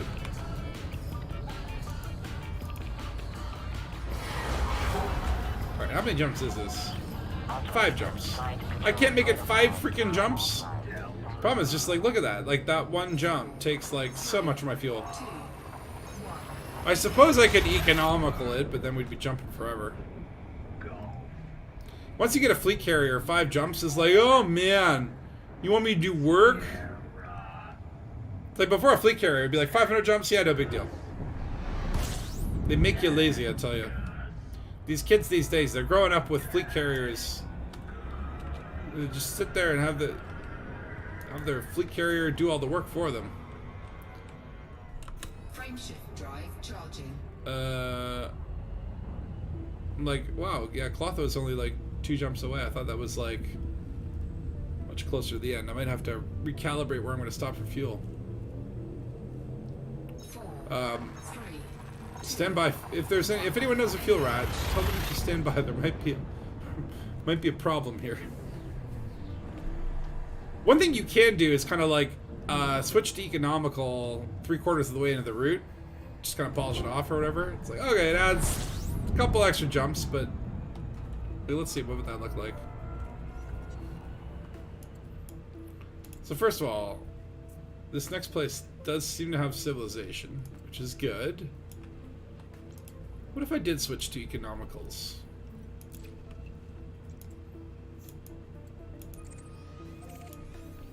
So I could make it there. Interesting. In 9 jumps. Ugh. Ah, whatever. Let's do it. Charging. It's easier than docking.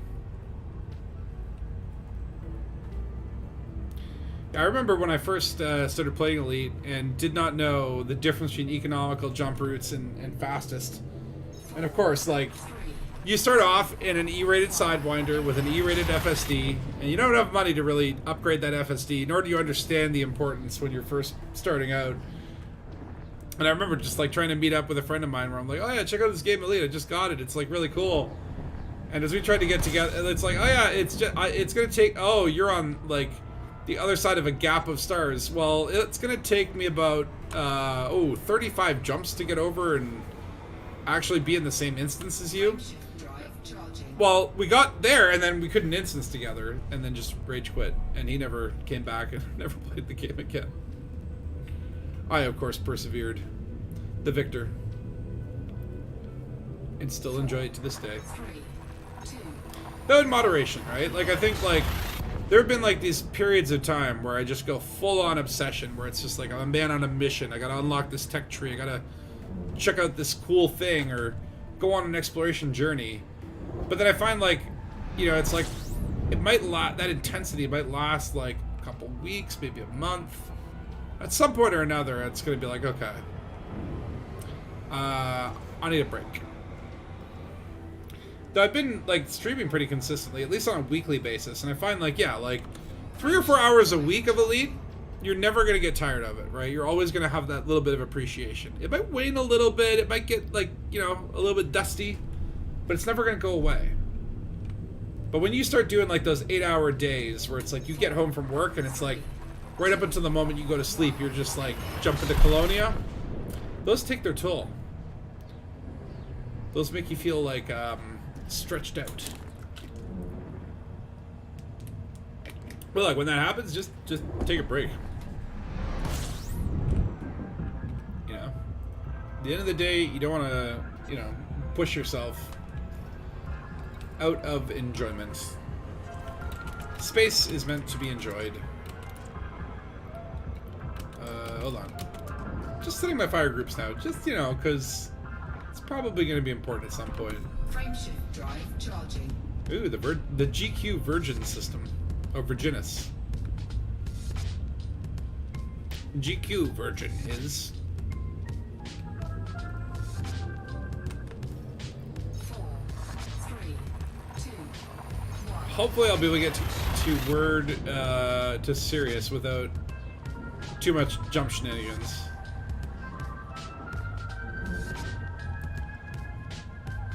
And like, I still, every once in a while I do, you could, like, I remember when I first started playing this game as well, the first hyperspace jump, I was like, whoa, man, that is crazy shit.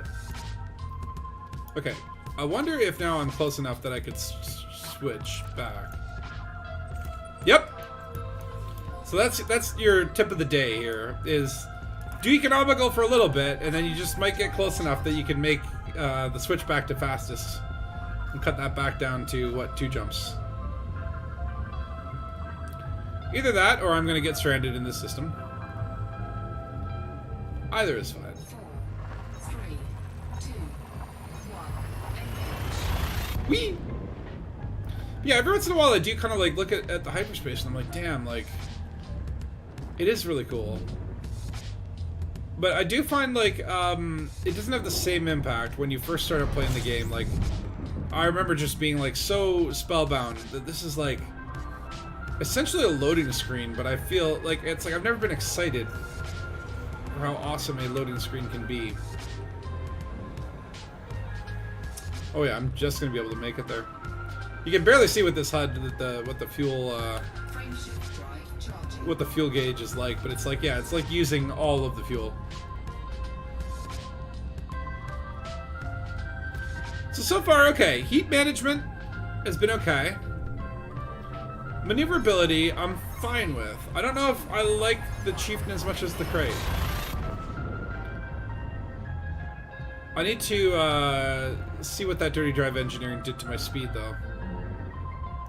Because ideally what I want to do is get this thing faster than 500 as a top speed, or at least a boost speed.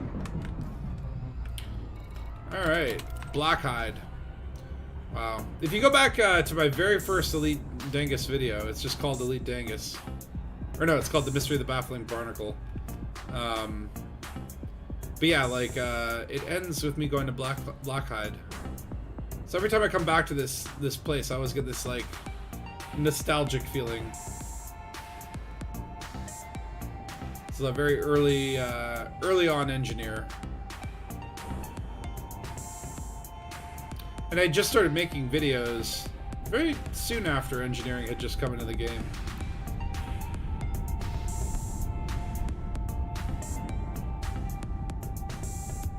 Alright, coming down in on the Black-Eyed.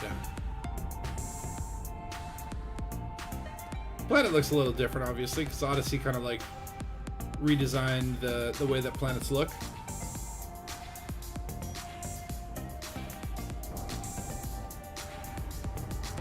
Let's go faster.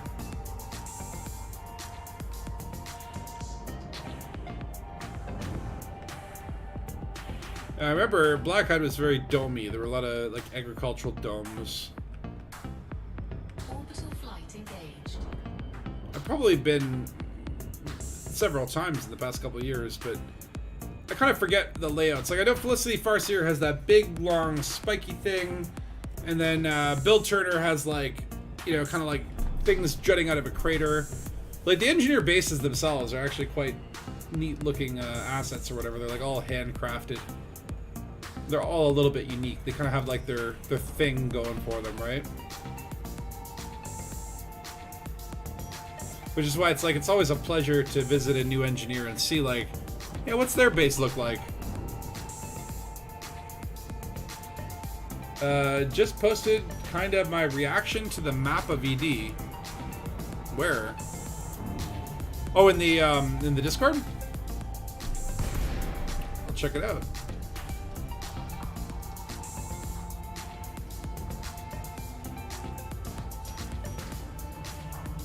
I am going to a concert tonight after this stream. I'm going to see the Bouncing Souls. Cool little punk band. But yeah, I have to 2 hours is the most I can stream because I gotta eat and bike there. And decided the weather's beautiful and you gotta get outside and get the bike thing happening. Yeah, look at this. Cool little red domes. Compromised. Taking damage. What are they growing in there? Red vines? Okay, where's my landing pad? Oh, I'm up here. Ooh, I get the special zone. It's kind of like weird design where it's like, it looks like they just piled a shit ton of rocks and then just strapped some girders on it. They're like, yeah, good enough. Doesn't look super stable.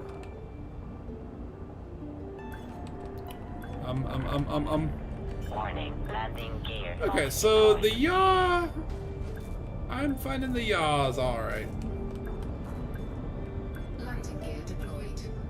Yeah, I almost wish that I had been like streaming back when I started Elite more. Like I obviously did my like content videos, but I never streamed.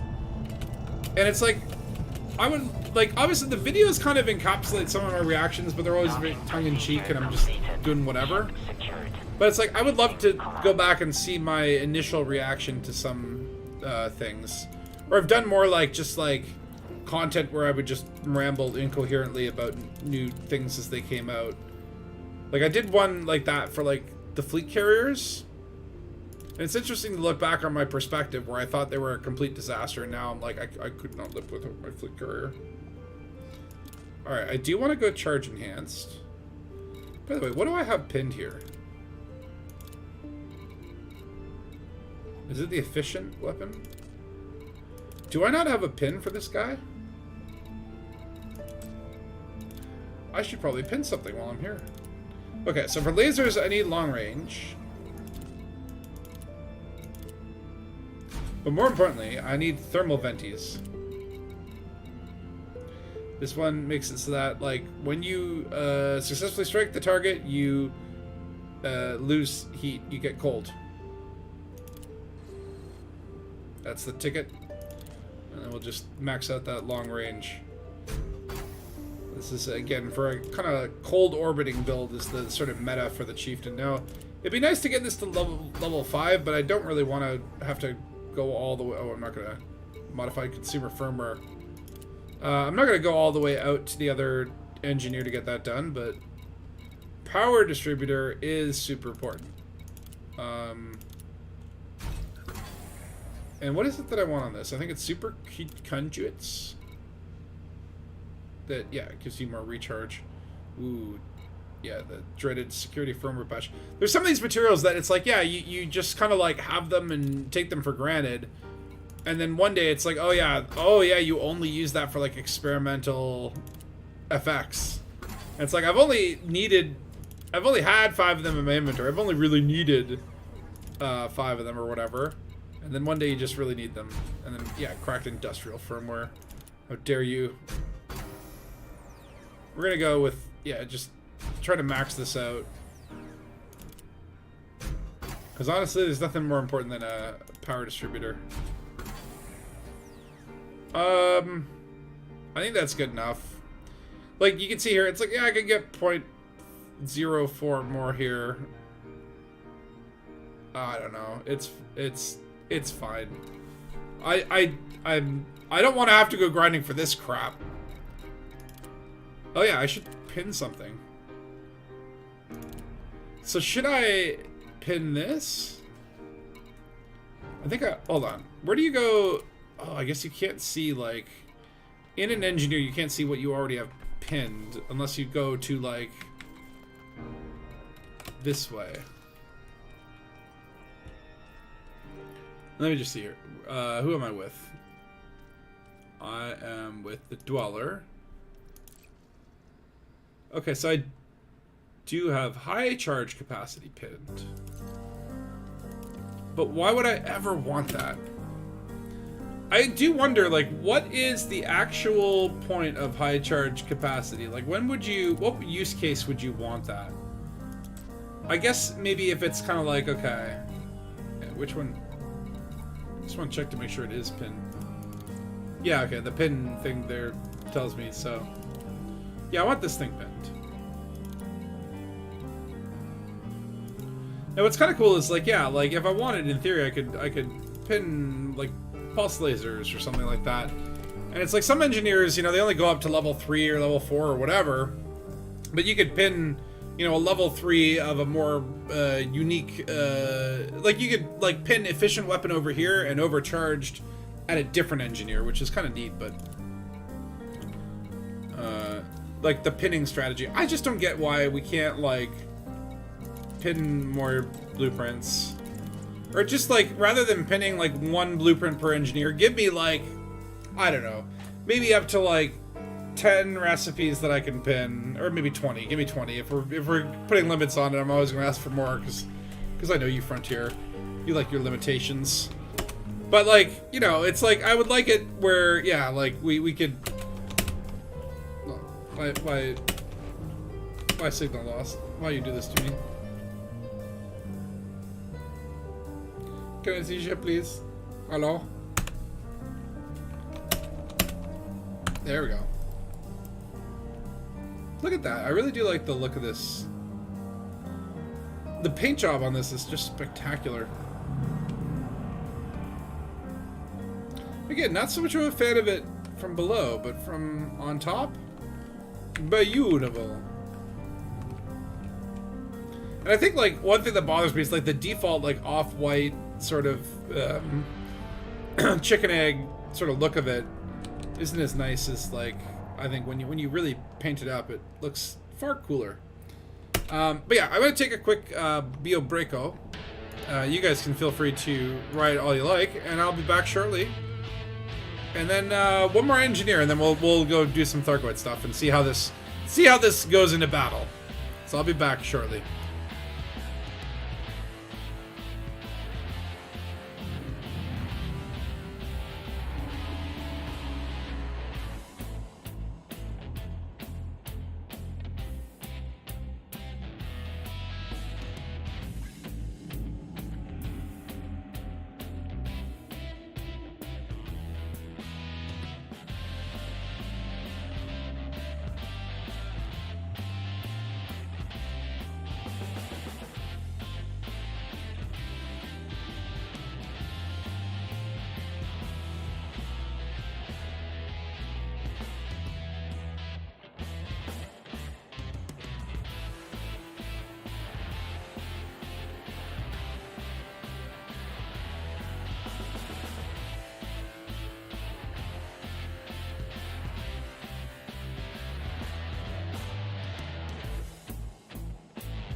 Okie dokie, I am Becky.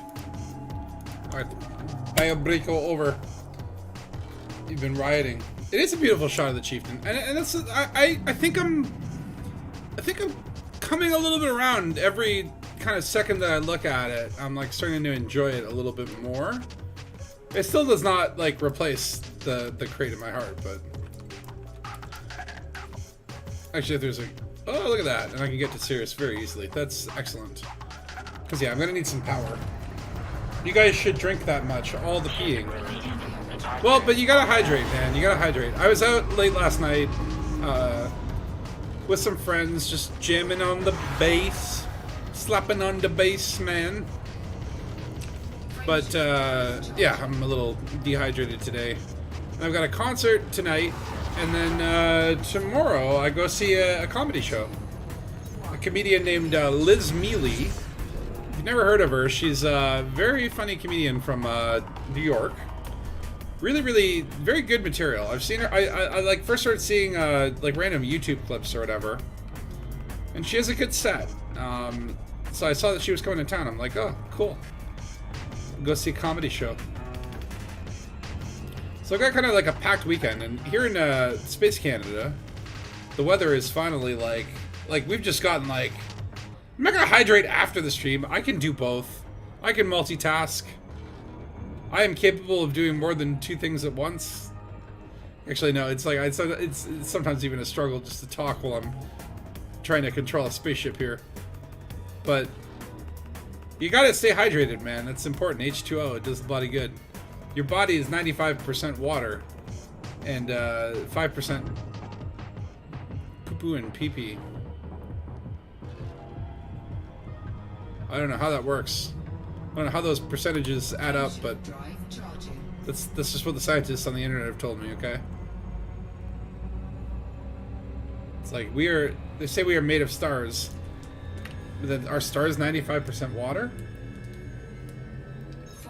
I mean, technically, it's hydrogen. That's the H in the H2O. It's where the O's come from.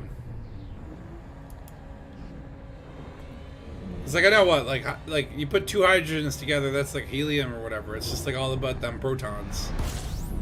You just smash those protons in there.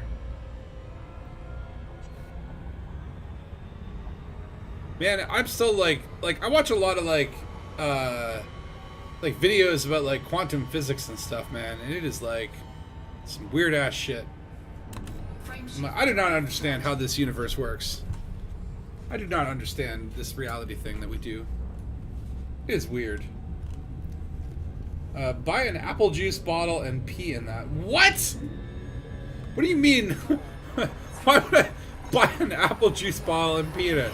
That would just be very confusing later. Like, imagine you bought like 6 apple juice bottles, you drank one of them, and then used it as a pee bottle.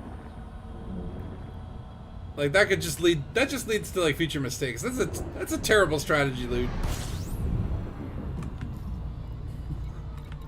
Unless you try to, if it's like to confuse your enemies, where it's like, okay, well, I invite my friends over, you drink all my apple juice. So what I do is I pee in one of them. When they come over, they don't know which one is the people. What kind of person does that? What up, Sea Dweller? How you doing? It's all about the wave functions. Well, that's the crazy thing, is like the freaking, like, okay, like the particles exist as a wave and the superposition, and then upon observation they change it, but observation itself is misleading. It's like interaction, because in order to observe it you have to interact, so it's like I don't know, man. Space is weird, man. What shenanigans out to? So pee on the, are we gonna get back into the peeing on the plant? I like that. I like that. I like this little shiny part. The Chieftain has very attractive looking heat dissipation areas, heat panels. So yeah, I am flying a Chieftain for the very first time. Like, this is, I'm just touching up a little bit of engineering. It's not going to be fully engineered, but my plan is to test it out with a little Thargoidou conflict. So probably after this I'll head back to the carrier, set that to go close to an AX zone, and then see what this Chieftain build is all about. See if I like it. Because I've been saying that for the past couple months. It's just like, I need another AX ship, and it's got to be a Chieftain. Now I've got a Type 10, I've got a Crate, a Chieftain, and then what else do I have AX builds on? I think I have an AX Dolphin, don't judge me, and an AX Diamondback Explorer. Okay, don't stop judging me. Told you not to judge. Probability, reality is a dice game. Okay, but like, here's the thing. Is it that it's in a... Is it that it's in a probability and then when we measure it, it's in a place? Or is it just like, we measure it for that moment, we're just seeing one of the probabilities, and then like if we measure it tomorrow, it's in a... Like, I don't know, man. It's very confusing. It makes it feel like we're on very shaky ground in this universe. Whenever everything is just like this wave of energy, and mass is energy, and energy is mass, and does that, like, how, you know, you could like you could calculate how much energy is in like your body. It's weird.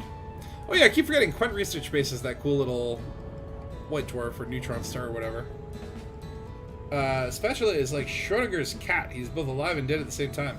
Well, when you're not watching the stream, am I really streaming, or am I streaming and not streaming at the same time? When you observe the stream, the probabilities collapse. The probability is I'm probably rebuying at some point. I've already done one F, and that was stupid. I just bumped into the station. Like, that's the thing. Like, this doesn't feel very tanky, so I assume it's all about the cold running. You can't let those Thargoid bastards get damage on you, because the canopy's fragile. The hull points are just, it's not as beefy, but that part of that is because I just haven't fully engineered this sucker. But that'll be my little project for the next few weeks, right? Is just slowly get those materials back up, and then be able to get my Chieftain to grade 5 across the board. I want to really start doing that. Really just start looking at some of the ships where it's like, I've engineered 75% of the way to completion, and it's like, it'd be nice to just like know that, okay, like this ship, it's done. I mean, there's a certain philosophy where it's like, it's nice to always have something to do or some new goal, but it's like, you know, I'm at the point now where it's like, okay, if you get one ship fully engineered, you can just, okay, so let's say I get my Anaconda, which I kind of want to use as an AFK build. I was thinking about doing that for next week, is doing an AFK stream where I literally just put the Anaconda in an AFK build, plop it into Resource Zone, let it kill things in the background, and then play like a different game. Like Chair Simulator. Right? Just do like an hour of Chair Simulator while my Anaconda just murders things on its own. But point being is, okay, so I get my AFK Anaconda to full grade 5, then I can buy another Anaconda and grade 5 engineer that for exploration, and then have like my Jumpaconda and my AFK Aconda. Right? Which I think is like, that's the way that you should do it, right? Because swapping modules is just annoying.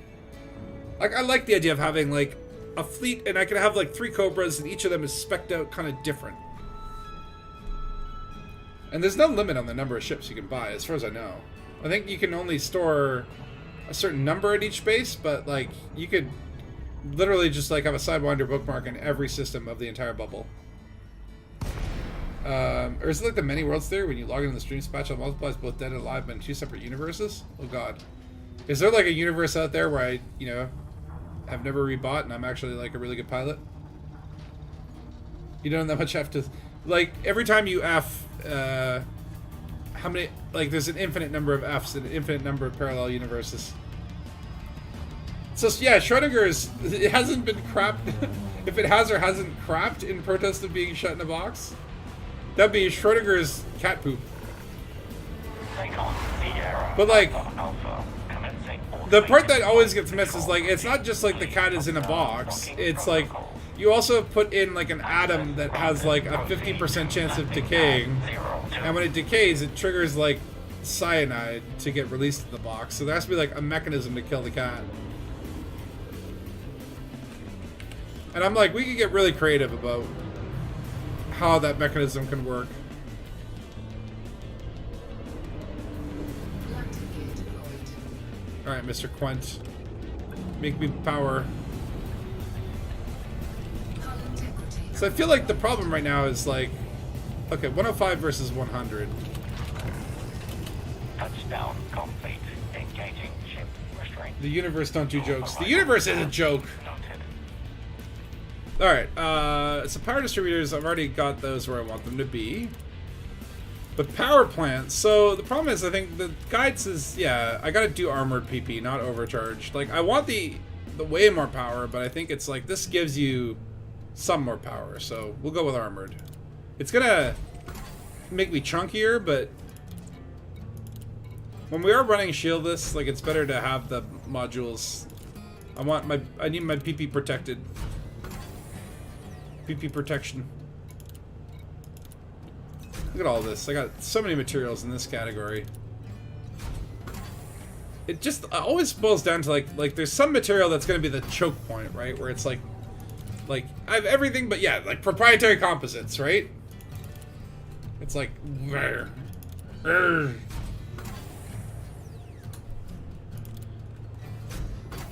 but that would be interesting where if Schrodinger's argument was like the cat is in a box and there is a laxative that is attached to hold on, do I want thermal spread?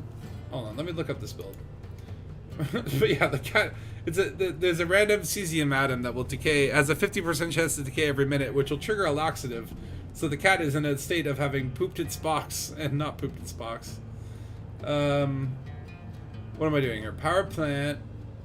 The build says thermal spread. And I kind of feel like thermal spread is good because that's going to increase my cooliness. I want to be cool. I need to be cool. Alright. And we'll do one more. And that's it. What a weak, stupid upgrade. Okay, so by the way, do I have anything pinned here? Charge enhanced.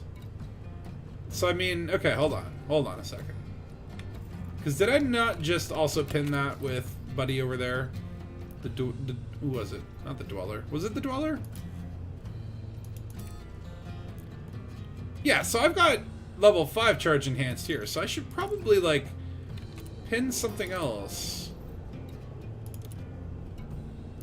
Like, maybe the armored PP. Because I believe... let's see here. Who else does the PPs? Marco Quent, that's where I'm at. Heratani. Yeah, so I've got overcharged with her. And then here I can pin armored. That way I can go either way without having to come visit. Okay, well, I think I would have liked to been able to like get armor plating as well, but I think that's like where do you have to go for that? Who does the armor? Limpets and I still have engineers that I haven't unlocked. Like this one, I just need to send 5 more sensor fragments. Is she the one that's in like the Witch Head Nebula? Is that even like, is she still alive? Because like, aren't the Thargoids attacking that now? And then this one, yeah, and Achenar. Gotta get that limpet engineering. And then, yeah, a few of these, like, suit engineer people. I think I've gained access. What does that mean? Why is it still checked? Odin Geiger has no outstanding donation request. So why do they still show as, like, mailboxes? That's kind of weird. Okay, who does... This one does armor. But she's, like, in Colonia. So, yeah, I'm not going there. These are all your Colonia people. Who else does armor? Defenses. Are defenses armor? What does that mean? Defenses. Like, I wish you just had a list of like, hey, this is the shit that they engineer, right? Ramtop, what do you do? Heat sink ammo. Also, when you click on View Plane Blueprint and there's like a little slider here, 1 out of 1, like, what's the point of this if it's only 1 per engineer? Unless they maybe at one point plan to like give us that ability to... Okay, Celine Jean is probably the one. Cuck. How far is Cuck?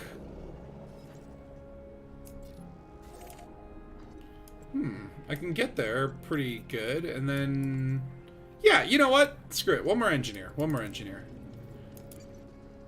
Because I do want the deep plating. That's enough deep thoughts for the evening. What did you say? So he didn't need to use a cat at all, the cruel son. What?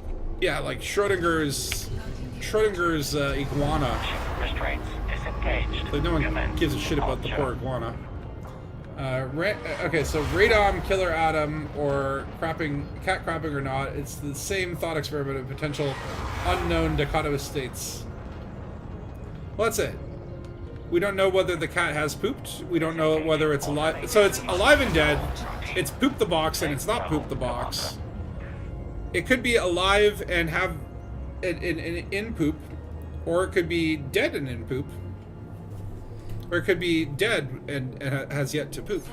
And probably will not.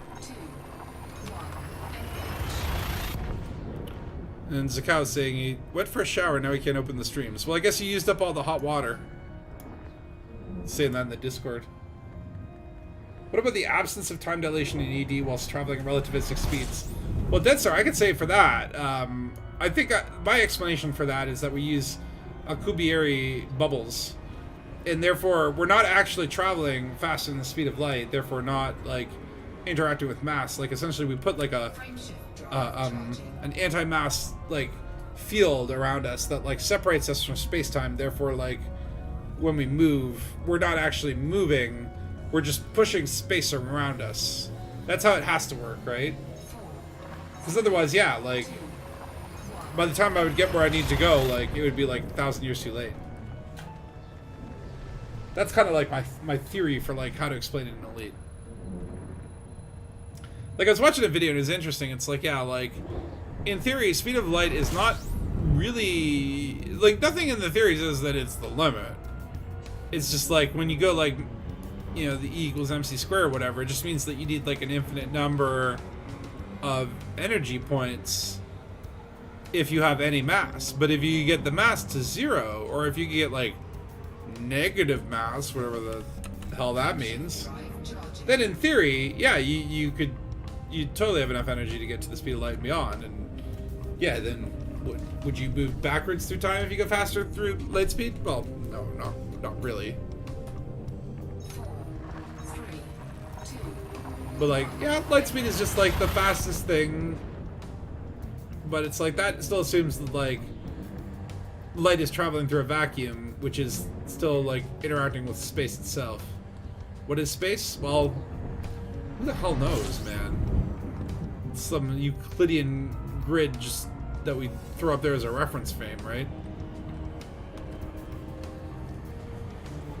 But I love these kind of concepts, right? Like, I was actually reading this the special theory of relativity. I'm like, you know, I keep hearing about it, and it's like, let's actually try to read it. And I don't know, it's like 100 pages long or something. And the first 25 pages, it's not that bad. It's not that impenetrable. Like, he kind of explains it all in a way that's very like, okay, like, you're on like a train and it's moving, and lightning hit the train on either side of you, and then the electricity flows through and meets in the middle, and, you know, like, the difference between the observer on the train and off the train. And it's like, okay, this part is fine. And then it's like, and it's like, I don't know, page 25 or something. And it's like, and then, you know, Lorentz equation. And it's like, whoa. I gotta know what the damn Lorentz equation is. And then I go look that up, and I'm like, oh boy. Oh boy. The equation, when you're switching perspectives, blah, blah, blah. Oh no, math. Why you do this to me? I was doing so well. Speed of light is certainly the limit. But that's what I'm saying. Anything with mass can't reach it, right? But can you cancel out mass? Like, could we invent anti-mass? Nothing says that we can't have anti-mass. Nothing yet. I mean, we haven't observed it. But like, maybe that's it, right? Is like, can you reduce the mass of your spaceship to 0? Probably not, but information inherently has no, can you send information? And like, for example, when we think about really dangerous, we are holomy. What if our ship was holographic? What if this whole universe was a simulation and we were able to, like, what if Elite Dangerous was created in the year 3303 or 3300 or 3301 or whatever, and then they sent the program back in time to David Braben in 1984, and he had to sit on it for a few years waiting for computer technologies and graphics cards to catch up. But then the information that we are putting in the game actually travels back into the future faster than the speed of light. But time also slows as you approach the speed of light, then stops at the speed of light. Well, yeah, but I mean, okay. Time is relative, right? So, like, time for you just carries on as normal, but your relative time to, like, anything that's traveling below the speed of light would essentially stop, right? So essentially, like, it's like you could pause the universe and then just get from point A to point B and then drop down below sublight speed, and then you would have time again, or you would be more relative to time. But then it's like, yeah, when you think about, like, okay, like, if light travels at light speed in a vacuum and essentially time relatively stops the rest of the galaxy, it's like, what, from the perspective of a beam of light, like, is anything moving? But I mean, like, it still takes light, like, many, many light years to cross these vast vacuums of nothing, right? So it's like, is it just moving really slowly? Like, can you have infinitely stopped time, or is it just like really, really, really, is it just like slow motion? It's like bullet time. If there is such a thing as an anti-mass. Well, just because it haven't been invented or discovered yet doesn't mean it doesn't exist. I'm just saying, like, yeah, you can't travel faster than the speed of light if you have mass. So either you need to, like, figure out a way to make mass 0, or, have mass no longer interact with space itself, or invent antimass. Like, I mean, does antimatter create antimass? Could you build a spaceship out of antimatter and then suspend yourself in it with, like, magnets and stuff and just travel around an antimatter ship and hope you don't touch anything? Photons do not experience time. Well, yeah, I mean, they're just photons, right? But, like, again, it's kind of like, if you were a photon, how would you feel? Do photons poop? You had a chemistry tutor who told me he gave up on quantum theory when the math got too heavy for them. Like them, I leave it to the folks who can do the math at the level. See, it's just like, yeah, like, the math is the part that makes me just get confused, right? And I'm like, I like the concepts. And it's like, I could talk about the concepts all day, but then when it's like, okay, then they start getting into the math, and it's like, well, yeah, like, the Y's just cancel out, and it's like, why? Well, I'll ask you why, and then cancel out your question, motherfucker. Like, I don't understand this whole math thing where it's just like, yeah, you got, like, an E over here and E over here, so they cancel each other out. And I'm like, okay. That's like, I have a chieftain on my carrier. I also have a chieftain in Shinrada Desra to cancel each other out. I don't have any chieftains. Like, you can't do that. I guess it makes sense if you're into the math stuff, but it feels like shortcuts to me.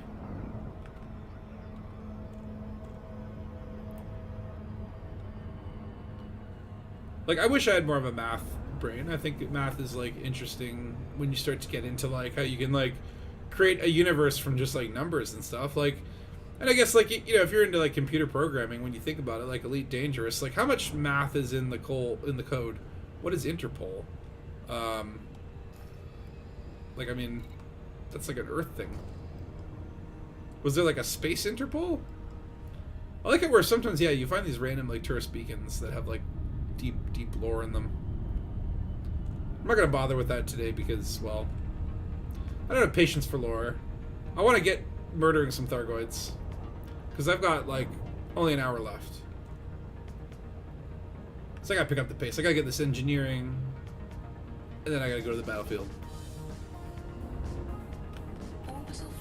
And I'm going too fast. So we do a little deceleration maneuver.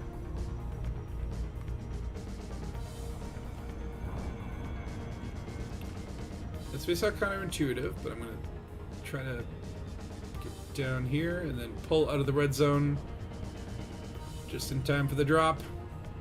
There we go. I mean, it's one of those things where it's like, I like thinking about stuff that makes your brain break. Like, I think it's interesting that, like, I like the sensation of being bamboozled in a sense. It's kind of like, you try to understand quantum physics, you know that you're not going to get it, because you don't, it's like, you need to, like, know a million other things to even just, like, start to try and understand it. And then even the people that do understand it, quote unquote, don't understand it. And they admit that freely. But I like the idea of just, like, trying to figure it out. And also, I'm about to boop on the ground. Okay. There's unexpected booping. This one's kind of a little bit of a boring engineer base here in Cuck. It's kind of got the little, like, volcano in the middle. That would actually be a good, like, Blofeld layer for one of my feature Bond videos. Touchdown complete. Engaging ship restraints. Of course, I'll just fix up our paint job there. I'm gonna remember to buy limpets, because you never know when you're gonna need them. Alright, here we go.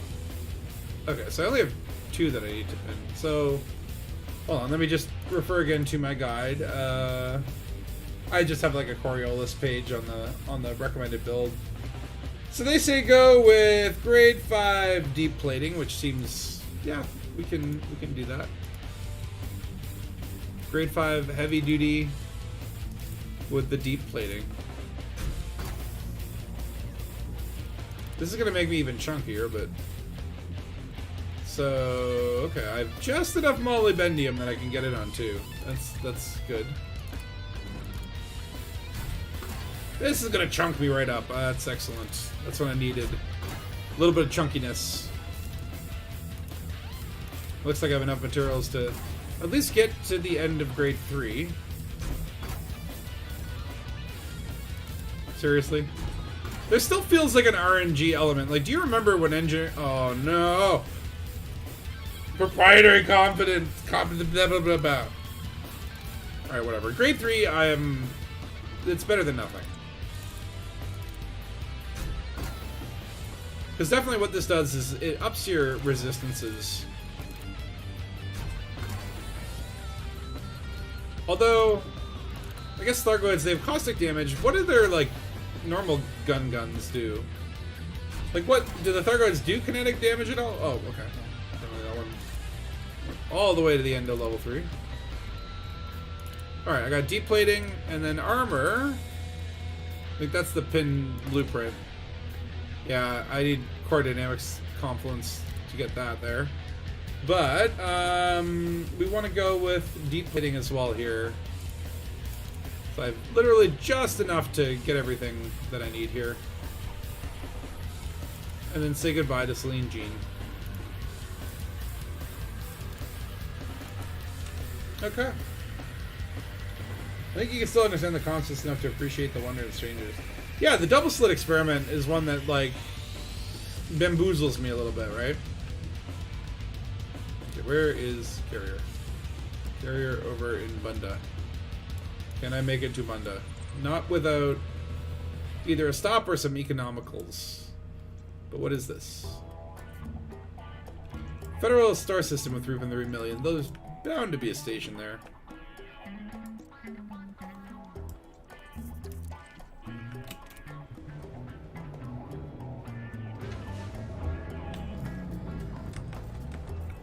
I'll just have to... Yeah, it's only 5 jumps, but I run out of fuel. Like, come on, Chieftain. Like, you're not that fuel sensitive. I guess, like, in theory, if you wanted to, you could put a fuel tank. This would definitely not be a good exploration ship. That's for sure. Yeah, what is my boost speed, by the way? Okay, I'm just breaking 500, which is good. You need that for the basilisks. Frameshift drive charging. 4, 3, 1. Engage. Okay, I need Wawa.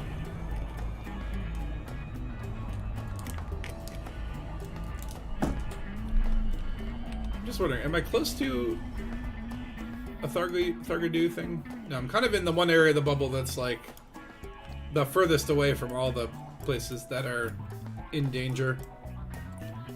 Who's down there in Pegasi? Is that you, Deadstar? I found you, haha. It is nice to see those little people around the bubble. Oh, Commander Skills, this is the guy who murdered us the other day. Man, that guy took on 2 commanders, murdered me like 3 times before he even had to rebuy. And I didn't even get my revenge, because right as we got him down to 11% hull, some buddies of his showed up, or I don't know if they even knew them. But it's always nice to kind of just, you know, see these people around the galaxy. 3, 2, Sometimes you look out there and you see like someone who's on an explorer all the way on the other side of the galaxy, and it's like, oh wow.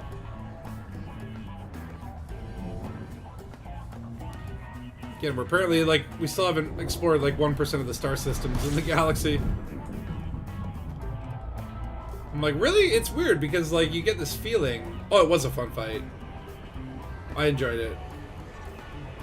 Oh yeah, I was telling the story. I totally forgot to tell it. Where I was in one of the conflict zones for the CG.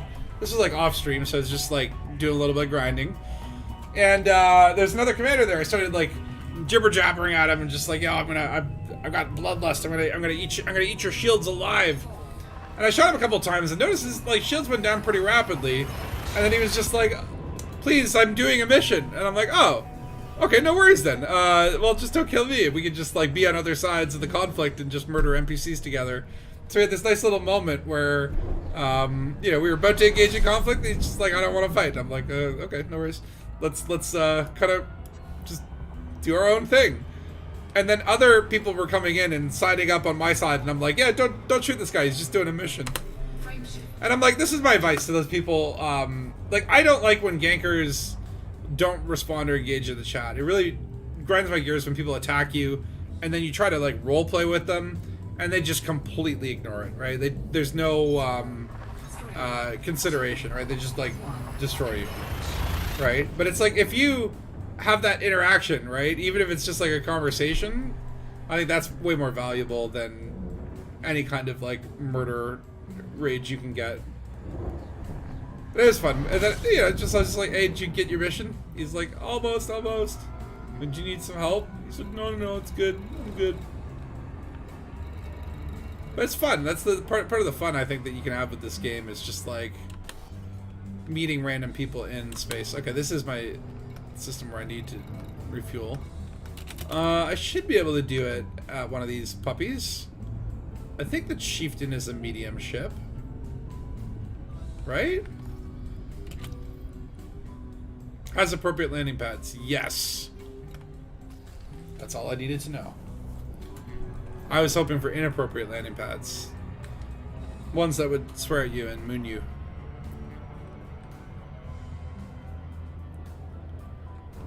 But this will have to do. Rothman Freeport. Why does it sound like a cigarette brand from the 30s?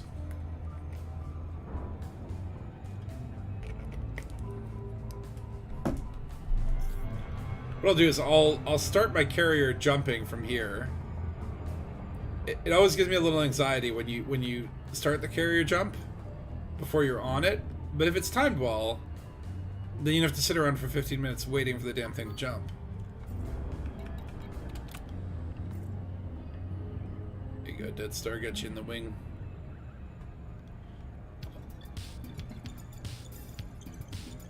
Alright. Nice looking gas giant in the distance there.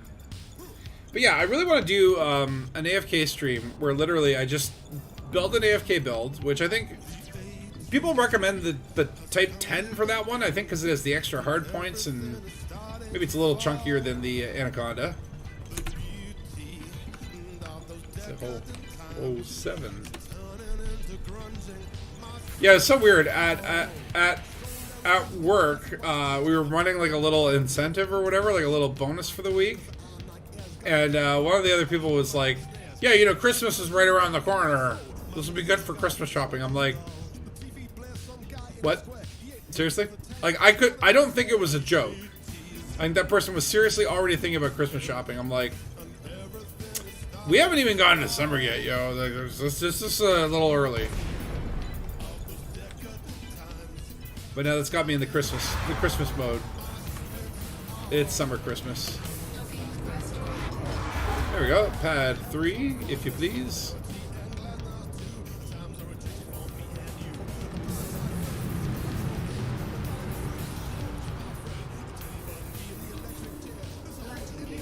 Okie dokie. I was also thinking, oh, you know what I should have done is I should have gone and tried to get them pre-engineered, because I'm running Guardian Ghost Cannons. I should have gone and tried to get those pre-engineered ones. Maybe next time. Wait, no, this is not what I want. I want carrier management. Okay. And I'm down to my last 1,000 units of tritium, so I need to go tritium shopping soon. Man, it's just like this endless to-do list. Where is Ballones?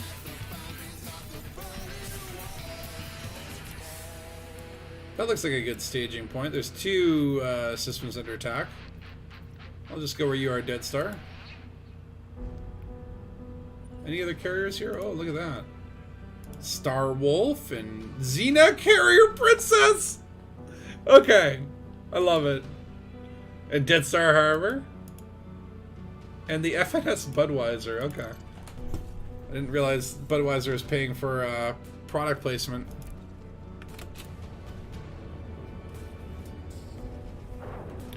Alright, it's only 2 jumps. I should be able to make it before my carrier leaves me stranded. Ship raised. But that has happened to me once, where I pre-programmed the jump and then just like some stupid delay happened, and yeah, it jumped without me. And of course I did not have a fuel scoop. Frameshift drive charging. I think I ended up solving that one by literally like buying a different ship that was spec for jump range and fuel scoop and all that stuff, and then just transferring the ship over. Aeneas.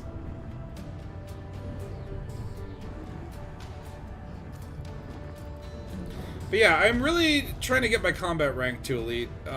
It feels like it has not moved an inch. Like, it's like ever since I got it to where it is right now, no matter how many people I murder, it just does not move.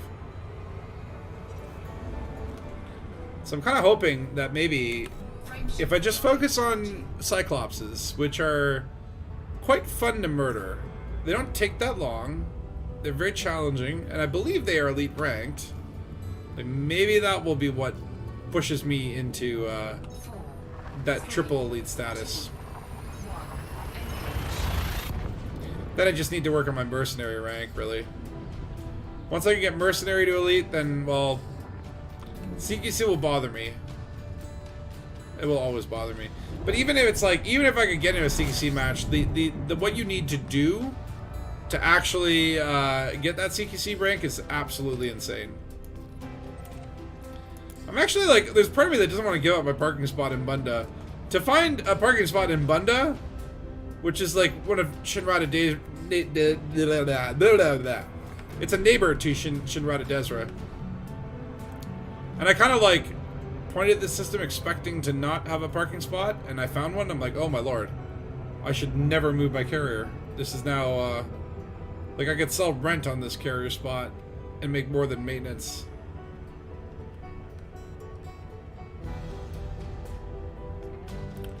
Okay, dropping another Dangabus. The only way to get CQC Elite now would be to cheese it with a friend. Which, honestly, I am not past that at this point. Like, if you want to sit with me in a CQC lobby, just murder each other to Kingdom Come, like, I'm happy to do that. I will do that if that's what it takes, if that's what I need to do. The problem is, it literally requires, like, 25,000 kills. It's insane. Like, even if you're cheesing it, it's gonna take you, like, 45 hours. So if you don't cheese it, it's like... Yeah, it's like 20... It's uncalculated. Hold on, I'll see if I can find... Because, like, unlike in, like, the base game, or the main universe, if you will, where every single, thing has a rank, right? And so when you're mostly harmless, if you kill an elite pilot, that has, like, a huge multiplier effect, right? But, hold on. How many kills to get CQC elite? Like, maybe it's not 25,000, but, like, hold on.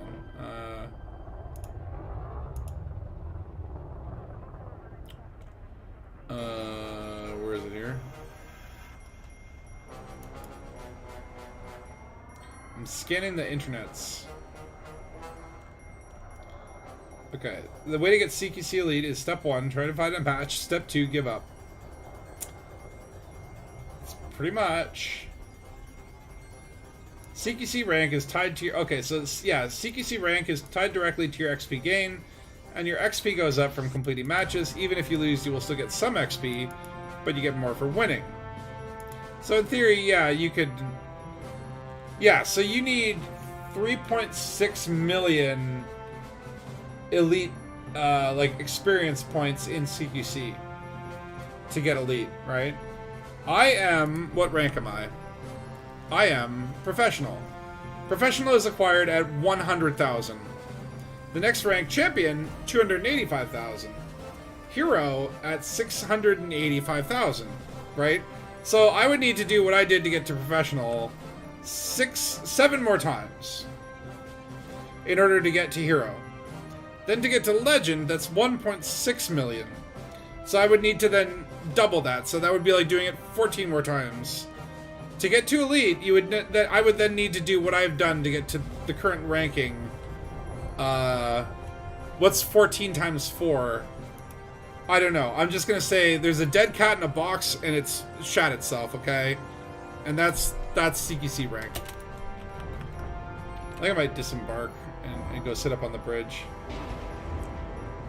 I think it's like, what, 5 minutes to jump? But yeah, getting the CQC rank is ridiculous. Like, I think, like, maybe if you're just doing kills alone, it would be like 25,000 based on the experience points. But if you win the match, you get an experience bump. If you do certain things like kill someone who killed you, you get 25 experience points. But you're getting them in increments of like 25 points, 5 points, whatever. Oh, it's 56. Oh my lord. So I would need to do 56 more times the amount of work. And if you have followed this channel for a long time, you know that I did stream a long time ago for a brief stint, and it was purely CQC. I used to do it like right after the broadcast on Sundays. We would do like CQC. Something's wrong with my doors. But I would do like these CQC things on Sundays, and we would actually get some matches going and actually be able to play with people. But if you have tried to play CQC recently, I'll tell you what the experience is like. You don't get to play. You literally just sit in the menu forever. Now, there is like a Discord for CQC, and they will send out pings when people are doing a match. But, you know, if they have 8 people, how the hell do you get into a match when they already have their match quota? Weird. And then, you know, let's say you do get into the match. You're going to be there with, like, Locutus of Borg and, like, all these crazy guys that are just, like, the CQC legends. You don't stand a chance at winning the match, is what I'm saying. So it kind of makes it all useless. So, yeah, that's my opinion, is I kind of have given up on the idea of ever just having elite CQC. Like, I'm just fine if it never happens, because it's not gonna happen. Like, I think I would like to know how many people actually have CQC. There is a permit though, and this is the thing.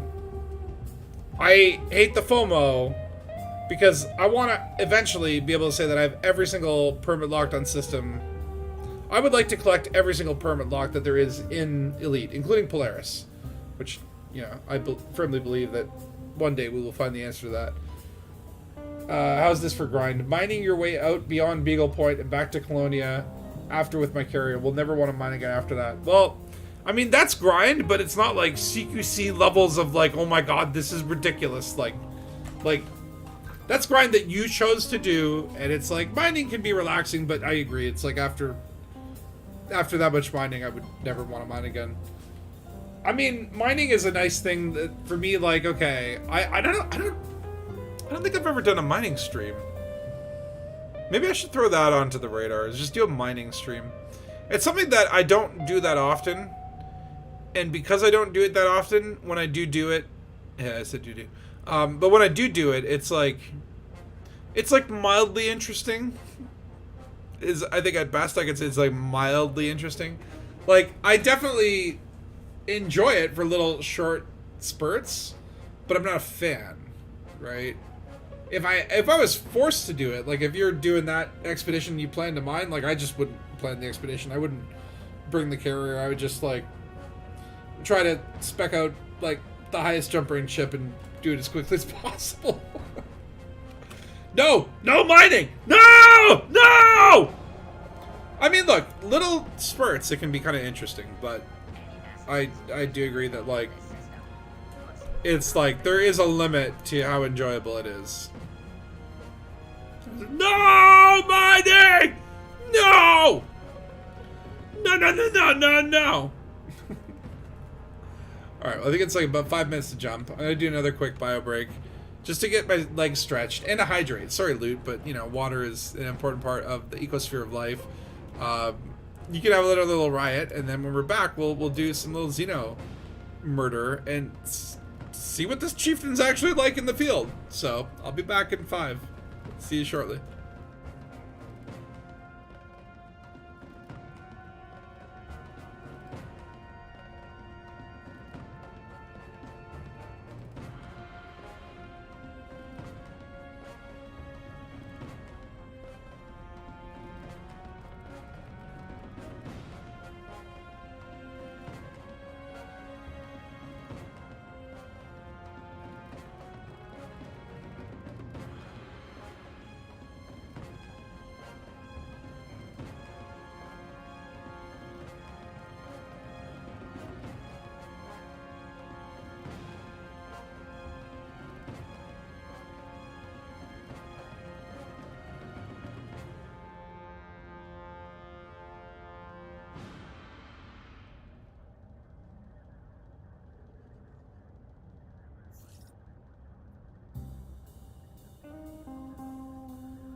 Me back. Me is back. Oh god, where'd I go? Oh, because I'm jumping. Okay, just in time. I was like, I'm no longer at my desk. What happened? Have I finally unlocked the secrets of invisibility? No. I just warped into the command seat. That was good timing. You wouldn't do it if you love it. Exploring bios. Yeah, I like. That's my favorite part of exploring now. Is just like, whoa, cool lens flare. Oh, that was the sun. Okay, there's a weird tint on my window. But yeah, I love like going exploring and just like landing on atmospheric planets and scanning plants. Like, I actually do like it. Even though I still think the scanning thing could be tweaked to not be so annoying. Like, either A, just like, let me get away with scanning one plant and give me bonuses for getting other genetic samples, and or mostly and, like give me a engineering on my scanning thing so that I can actually, like, hold multiple genetic samples. Yeah, that would be nice. You'd rather do a sewer cleaning than mining? Really? You'd rather mine bio-waste than mine rocks? I mean, I don't think mining is, like, terrible. I think it's just more like if you're forced to do it. If you're forced to do it because you're on an exploration journey, I would go squirrel crazy. Alright, I'm so excited to try this Chieftain.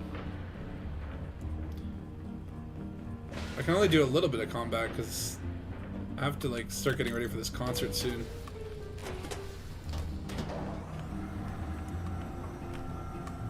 Actually, forget what freaking venue it's even at. I should probably check that. It's like, oh yeah, the concert's in. It's 40 nanometer. No wait, not nano. Macrometers. No, what do they call them? Megameters. I should check that. Okay, so first of all, do I have limpets? Scan complete. I need to make sure I have the limpets. Okay, I have the limpets. So, okay, so let's take a look now. Have we solved our power issues? Yes! So we don't have to worry about power priority until our PB gets damaged. And do I need to worry about binding anything? I don't have a Xenoscanner because I feel like you don't really need one. Not with the guns that I have. You just gotta point at the shiny bit of the Thargoid. Alright, so Dead Star, are you in a system? Are you? I think you're in the system that I'm in. Let's go to this Kuruma. I think, is there a station battle or a land battle here? I'd prefer a land battle. Okay, so this one has a station battle. It's also very far away, so maybe let's not go there. let's look at the other options here. This one I don't know. Well, let's go into the unknown then. Landing gear retracted. Okay. Alright. Alright, that felt nice. That felt nice. But these full-on dirty drives with the drag drives gives it that nice little bit of kick. Oh, were you here seeing my carrier arrive, Jetstar?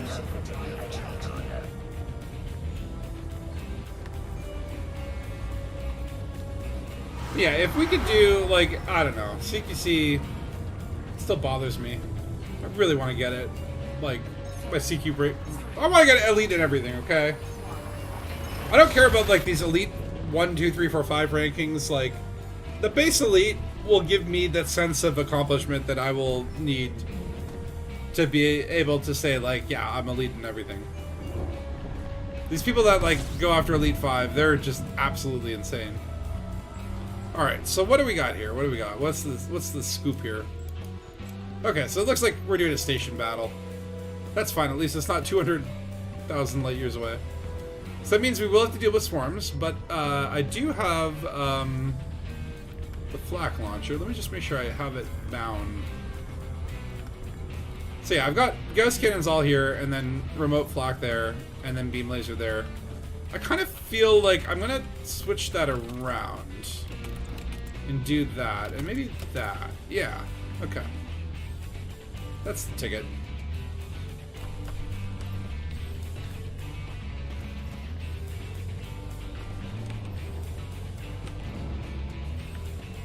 Alright, well let's see how this chieftain performs. The mining isn't terrible. You made a point to never go beyond 2 billion in credits. Kind of love the destruction of an asteroid though. You know, okay, so this blew my mind the other day. I was looking up some stuff and it was an old Plater video, which by the way, like everyone send kind thoughts to Plater. I know he's in hospice right now. I saw his tweet earlier. But I was watching an old Plater video and there was a beta and they put in a generational ship that was built out of an asteroid. I think it was called like a Nautilus class or something like that. But it was essentially like a mega ship, or think of like a generation ship, mega ship kind of structure. But there was like, it was like built out of an asteroid. So like the bulk of it was like one part of the mega ship coming out of this side of the asteroid and the other. So that was like, that existed in game. And apparently disappeared from that beta. So like no one has seen it since. But they have the ability to put that asset in game. I guess this was like years and years ago. What's up, Jimmy? Yeah, he is, and it's freaking heartbreaking because the dude is just such an awesome dude. And he's just handled it so freaking well. But it's, you know, tough times for him right now. Though he's as usual just being very positive. He's talking about how lovely the meals are. Which is, you know, again, just nothing but respect for that guy. System is crawling with Thargoids. If we don't push them back, we'll be overrun. Think you can handle it? Here we are, Swift Holdings. Alright, so ghost cannons, I gotta... Yes. Respect for Plater and the Ploid. Okay, so these are like railguns, okay. I wasn't sure if these were like the ones that... Those are the plasma chargers, I get them confused. Scouts are going to be kind of annoying to hit with these. Oh my, okay, so this ship is going to heat up quite a lot. Oh, excuse me, ma'am.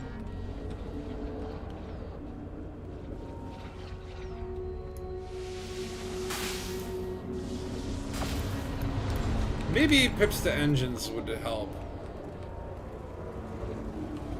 Or weapons, I mean.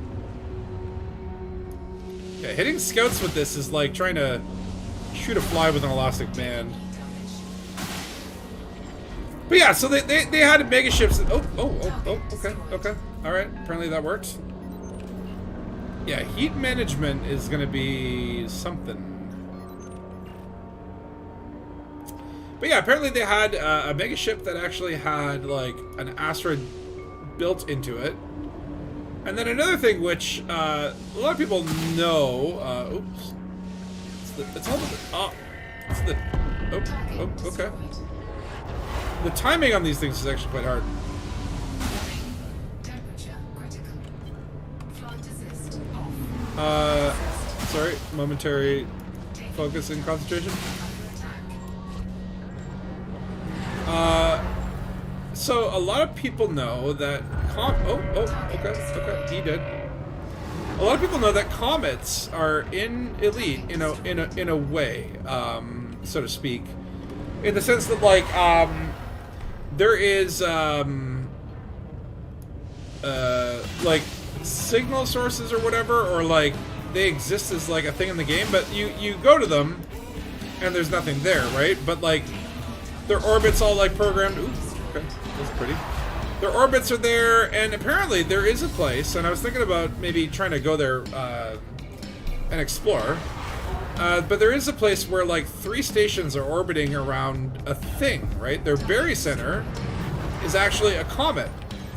And apparently, because the stations are all like megameters away from each other, like you can actually fly from one station to another without using Super Cruise and not taking like an insane amount of time. But apparently, if you fly out to the space at the Berry Center between the 3 stations in an approximate like 10-meter range, you will actually see the signal source change over to say that you're like in a comet. So like not only are they there, but like, yeah, like, there's like details in the HUD or whatever that say like, yeah, this is a comet. It's not like a mistake or whatever. I thought that's kind of cool, right? Like, I've never gone there myself, but I've seen the screenshots. I figured that might be an interesting thing to do one time. Even though there's nothing there to be seen, like, obviously the comet does not physically exist. Just the fact that you can sort of visit an invisible comet is kind of neat.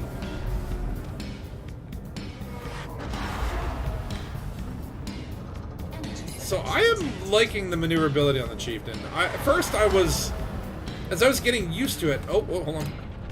Oh, yeah, I knew that was gonna happen. Stupid interceptor. I saw the pulse wave too late. Well, it's fine. I'll just wait. Just picking on NPCs anyway. Hey, what up, Mark Smash? How you doing? I am testing driving my new Chieftain. It is not fully engineered, but it's going to give me a taste. And so far, I like it. I like it. I don't love it. That love might grow, though. We'll see. Like, I would love it if it had, like, another utility slot. And maybe just, like, another optional hardpoint. Let's see. Let's see how it dishes out the damage.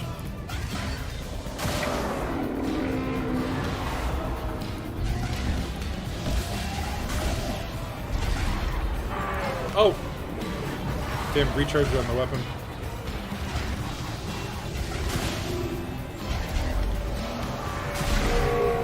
Okay. We got that, we got that. Now he's going into lightning mode. It's time to run away. He's gonna try and shock the living daylights out of me. Move incoming missiles. So yeah, with another utility spot, like maybe I could get some point defense. Like I kind of went ham on the heat sinks. I didn't even engineer them though. I should have really probably engineered them. You might like the Challenger too. What's the I don't want to get the one that has the fighter bay. Because honestly, I don't like the way that the fighter bay looks. Oh, energy surge, energy surge. Oh, son of a gun, I was too early. Or late, I don't know. That's cool. I'll just sit here and watch the show. Okay, it's got an extra hard point. See, yeah, hard point, okay, like, but then, like, how does it balance the power? And will I need to get, therefore, like, I would have to use an experimental module to increase the number of Xeno weapons I can have, which would sacrifice something else, right? Like, there's always a trade-off, right? Which is kind of like the characteristic of a medium ship is always like, yeah, there's going to be a trade-off, right? You can't have everything that you want. Like, that's... Large ships, you can put everything you want and more, right? Oh, here we go. Now he's doing the costies.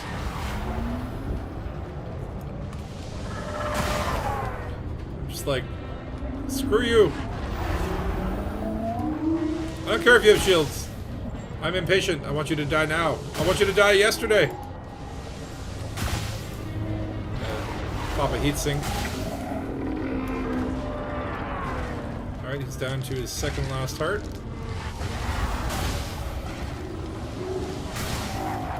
It is kind of hard to get the timing on these railgunny kind of dealies.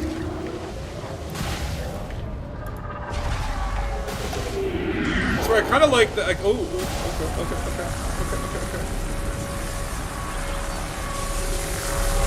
okay, well, why don't I just try to kill you anyway?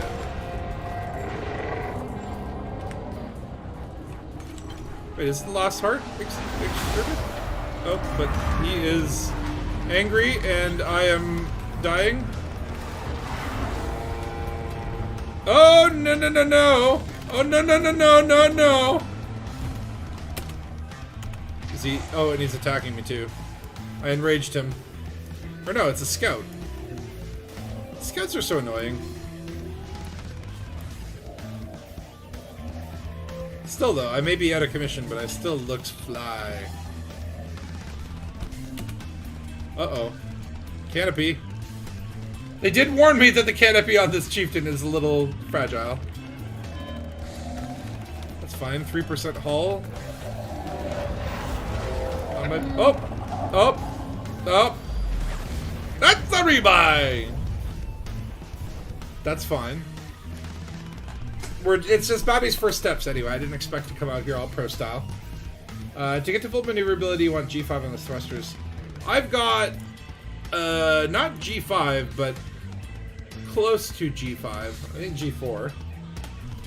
I just did not have the materials, as is usually the case. And please tell me I'm able to buy limpets here. Thank you for that, FROGGE.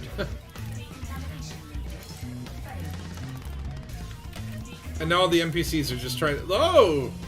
A commander in the docks! Let's decon him. Because clearly he needs it. I don't know about that.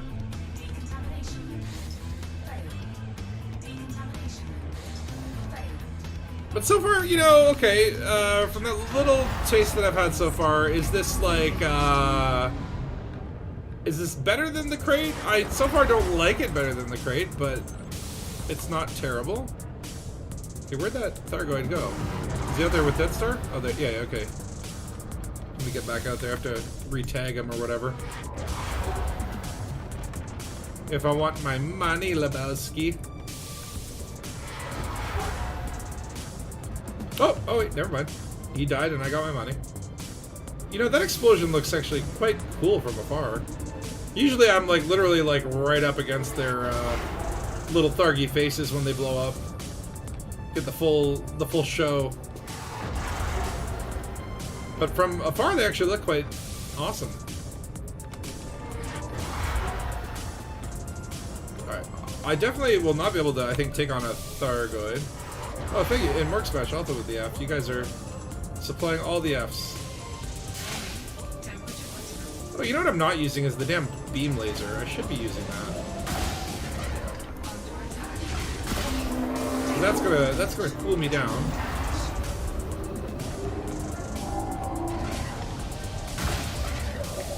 It's gonna keep my temperature regulated.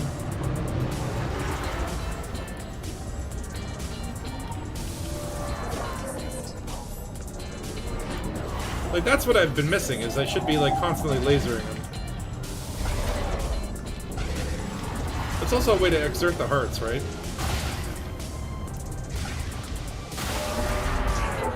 Whoop! Whoop!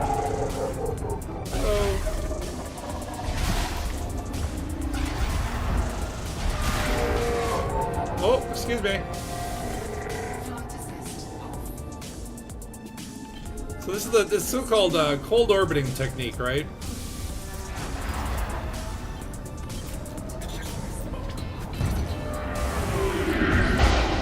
Ah! Toro!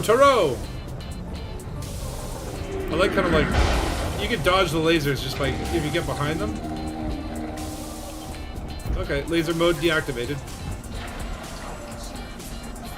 So by lasering him, I get colder and colder, and then he can't see me. And there goes that heart. Not bad, actually. Of course, if I'm missing him with the laser, then I increase my heat, so it is important to, you know, be hitting him.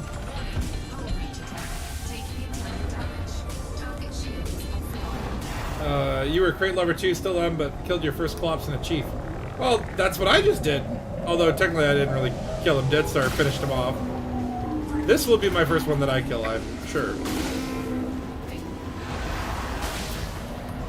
If he could just hold still for a second so I could actually, like, shoot him in the face.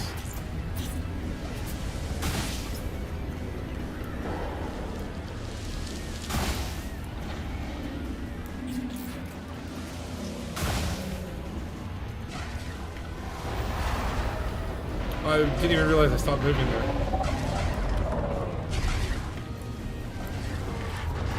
The laser tracking, I feel like on the Chieftain, like the laser placement Works out really well. Okay, that's down to his last heart. Do we just kill him now? No, he's gonna go berserker mode now. Energy source direction. 5, 4, 3, 2, 1, and oh no! I was too late. See, it's always these damn EMPs.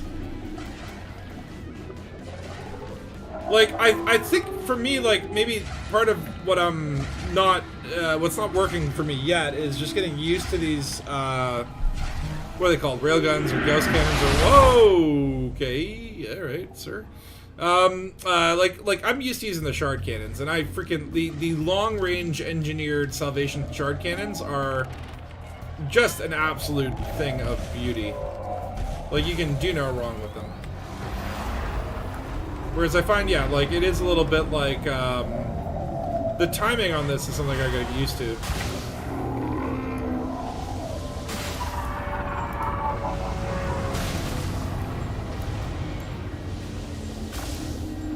Alright, give me your heart.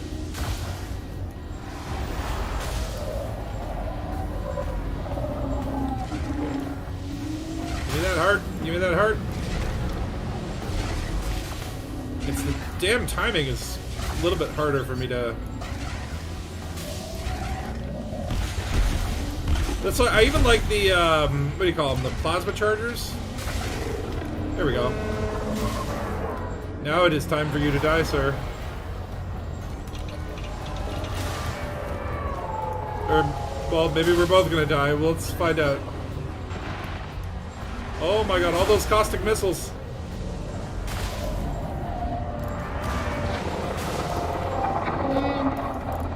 We go together!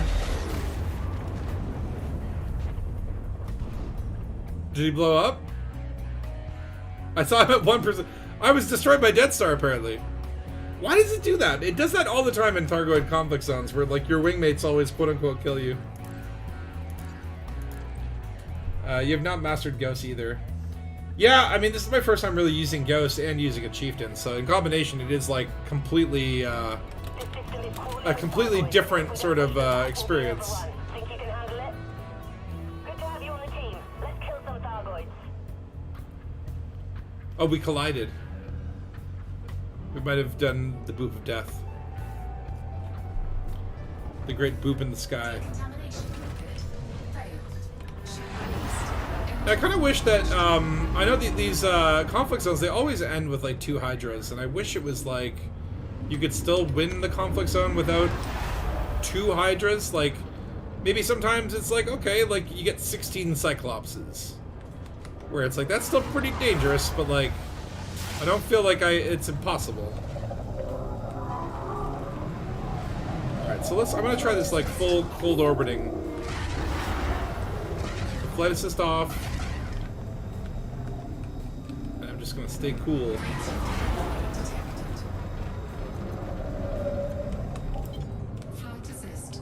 It's so weird that, like, yeah, beam laser with thermal vent is gonna cool me down that much, right? But it's legit. It's what those engineers come up with, all these crazy ideas. This one I think is more than a Cyclops. I don't know if this is a Medusa or a Basilisk. These ones are definitely a little bit more chonky.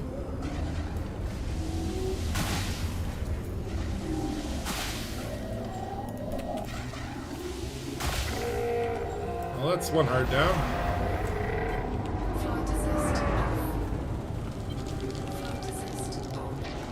I don't know, maybe, is that just a Cyclops? And maybe, I don't know, it just feels like it's got more spiky boys. So yeah, when you're fighting 2 Thargoids at once, this could be a good strategy. Is just, you get one heart down, then you engage the other one, and you just kind of go back and forth. It's very time efficient, right? Oh!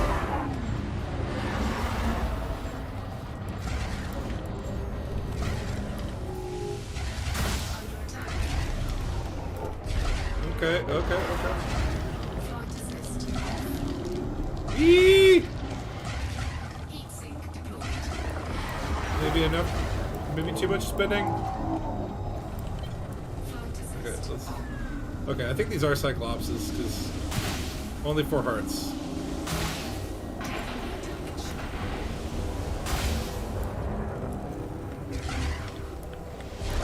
It's so hard to see when they do the like the whole.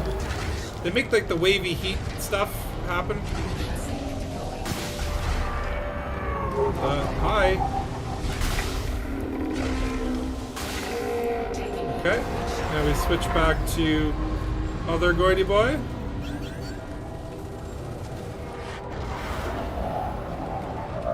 Oh, this guy's. No, he's still in Zappy Doodah mode.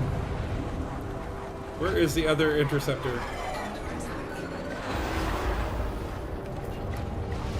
Well, whatever. You're here. You'll do.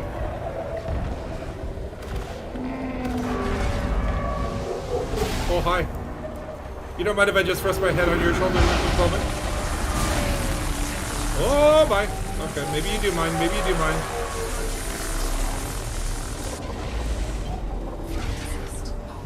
Oh, I had it. Oh, lordy!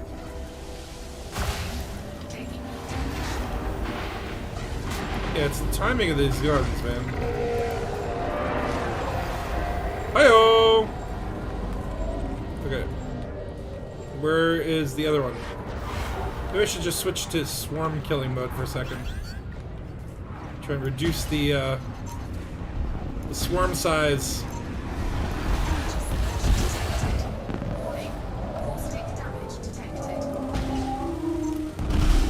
Oh no, EMP!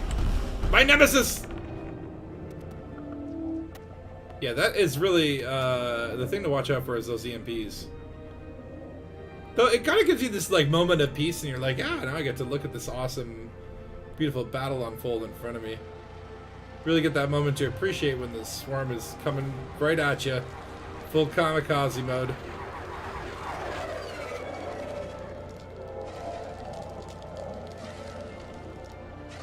But, you know, I definitely think, okay, like, I feel like the Chieftain is not the problem. Like, that's, like, I think part of it is just, like, I have not figured out how to adapt to it yet. But I am certainly enjoying it. Oh, I just shot flax at him because I was on the wrong weapon loadout. That's fine. You can't see me because I'm so cool.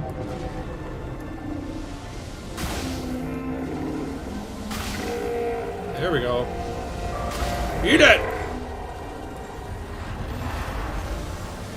Actually, the overheating part of it is actually working out well, because it's mitigating the caustic.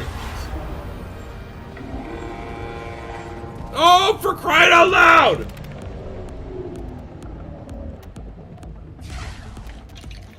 I need to be quicker on those EMPs.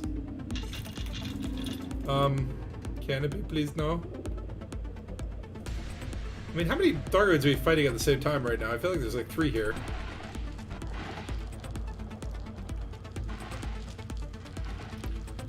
It doesn't matter. Like, 1 Thargoid is like 2 rebuys, so as long as for every Thargoid I kill, I die only twice, then I'm still in good company.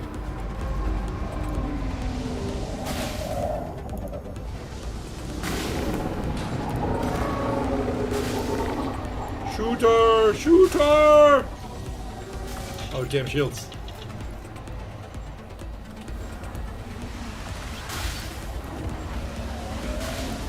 I had to hit a heat sink right as the caustic missiles went out. Oh! Screw you! 2% and he manages to kill me. Oh yeah, there we go. Well, at least I got pretty explosion. Right? Right? No! Don't pull up the prompt there. Let me see the boop boop. It would be nice if you could just like stick on your death screen. Or maybe like that prompt came up while you could still see at the back. Like, I don't know. This is like a thing for me in video games. Often I'd like it when you die and you kind of get to see like what happens after you die. It's sort of like what's the post-death lore kind of stuff, right? So am I getting... Did I get money from that, or I guess I was dead, so I didn't collect the bounty. Damn. Right at 2% too. It's like I did all the hard work, and then that Thargoid just denied me my my prize. Oh hi, Death Star. Oh hi, doggy. Okay, I did see another murder flower, but where he gone? Why do I only see scouts?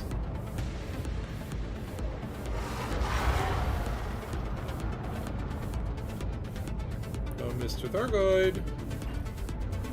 Well, I guess let's kill a scout. Just to make me feel better.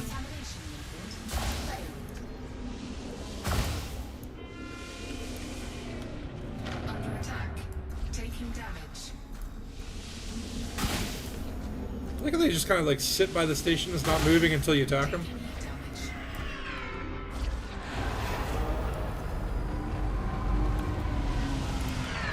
In theory, yeah, these scouts, conventional weapons will actually do damage to them.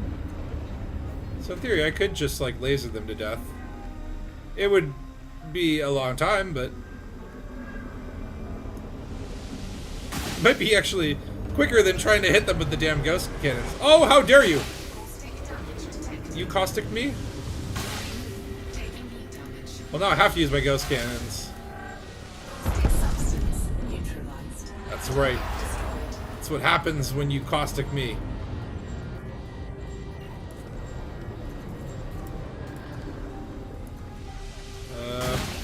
Taking heat damage. Under attack. That should be cooling me down, but...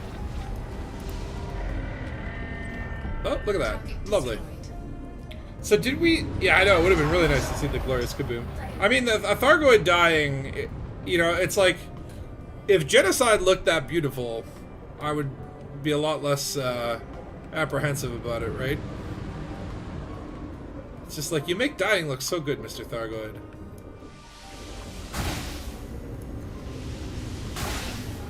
You can, yeah, 2 shots and you can catch these scouts before they start turning into little zippy, dodgy buggers. Did we lose the instance or something? I don't know. What happened? There was another Thargoid.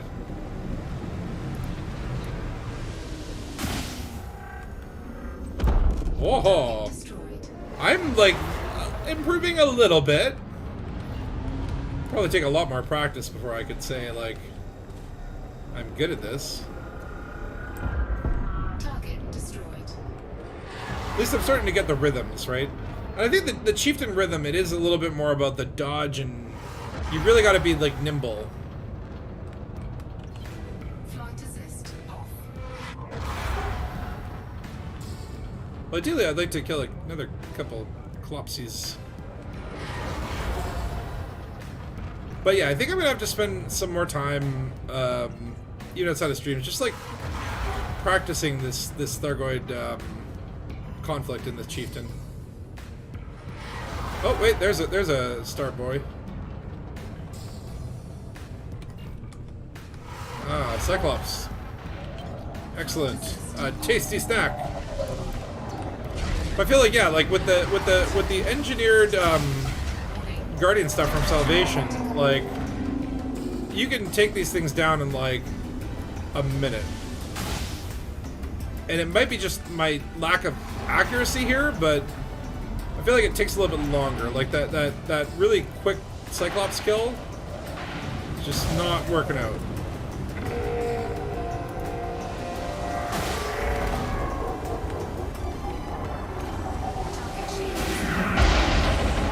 Oh boy.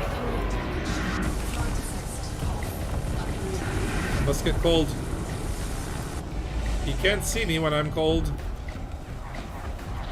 I like how the window also gets all like Jack Frosty.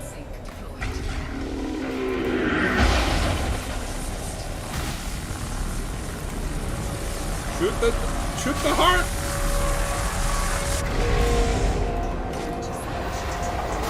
Energy surge! 5, 4, 3, 2, 1, and okay, I'm not disabled. I'm not disabled. Ay, you and your stupid caustics. When the caustics come, one must become hot. This is the way of the spice. Oh. Okay, yeah, it's the timing, right? It's very hard.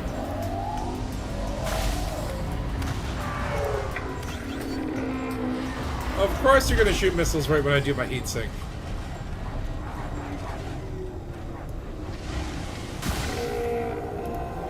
Shoot.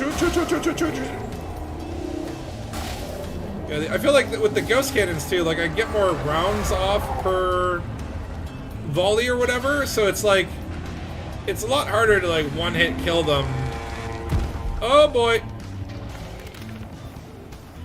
Here we go again.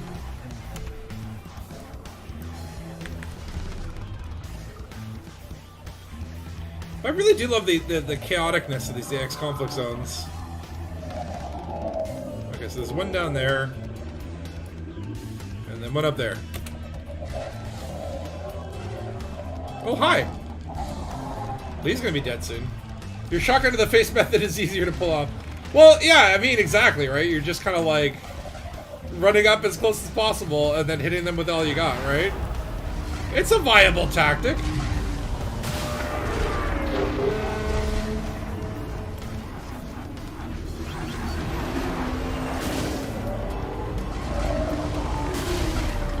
This one, you have to be a little more accurate, and it's all about the timing.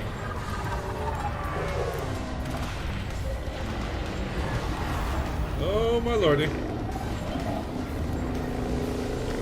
Okay, heart is down, just hit him again. But the shields come up!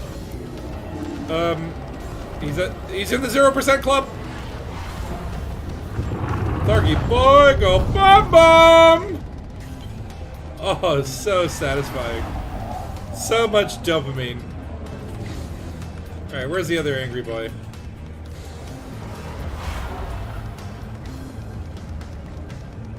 Oh, here he is. Let's just start needling him.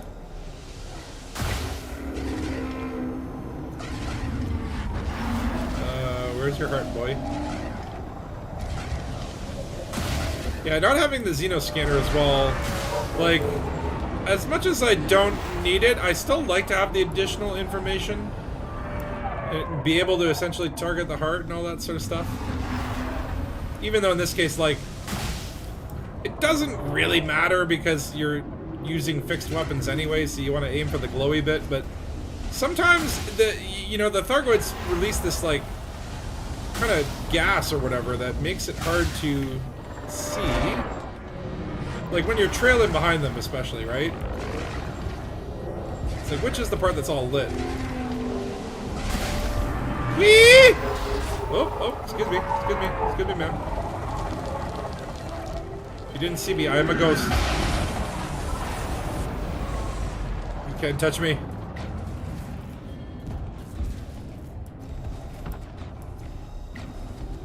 I like that, where it's like, yeah, with this beam laser, someone advised you to switch your target trailer for trailing for long range.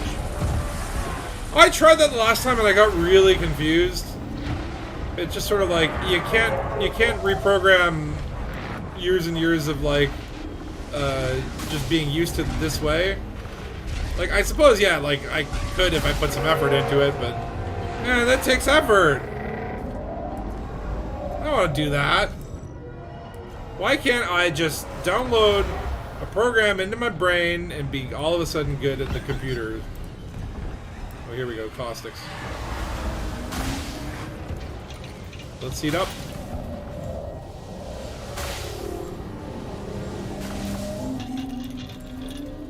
Alright, 3% hull. Okay, maybe I shouldn't die. I was like, maybe I should go dock, but no time. That's fine. It's a learning experience. We're getting valuable information that will help future generations of me. Because keep in mind, if I use the Living E. Duval sort of method of doubling my payouts, like, every Thargoid that we kill here is worth 6 million, but it will be doubled, so it will be like 12 million. Or, yes, 12 million. Therefore, like, each Cyclops is worth 3 or 4 rebuys Ship released. Engine before it becomes a non-profitable endeavor. retracted. But we don't care about profit anyway in the Thargoid War. We're fighting for humanity. And oh no! How dare you? Not this time, Thargy boy. This one's down to his last heart.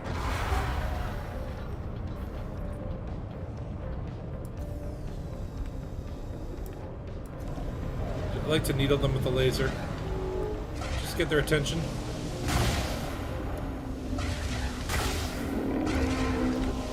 Heart exposed. So you do have a heart. Oh, I keep like drifting a little bit. It is like I feel like also a HOTUS. I really need to get a HOTUS.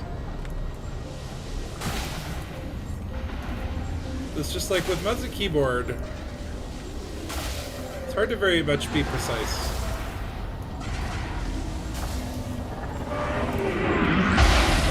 This is where I just like to get in and just like, okay, now we can take off. Get the takeoff. You lose!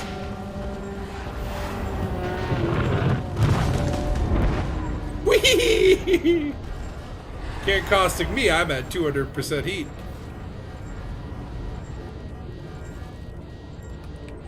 Alright. That was a bit fun. One more Thargoid death and then I gotta call it a night and start getting ready. Going out for this concert, but I enjoy Xeno Combat a lot. It is a lot of fun. I would like it if we could get like a Basilisk or Medusa, actually.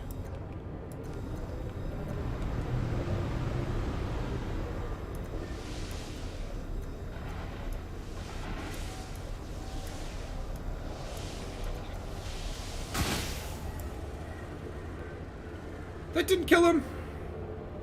Honestly, scouts are the top tier Thargoids. We really underestimate the scouts.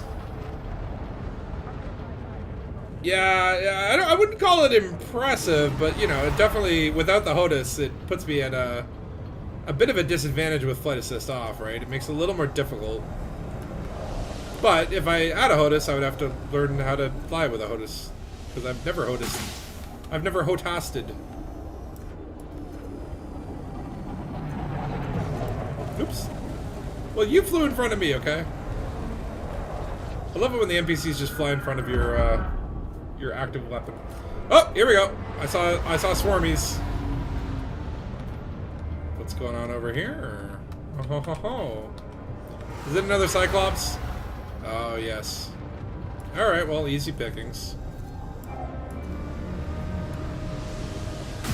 I mean, if I could kill him without dying, that would be a step up.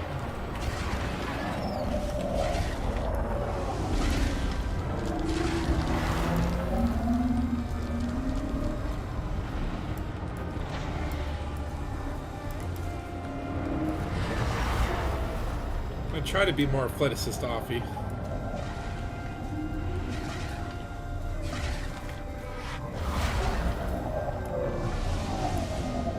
A little bit harder to aim when you're doing the flight assist off. Okay, I gotta turn flight assist off just so I can aim.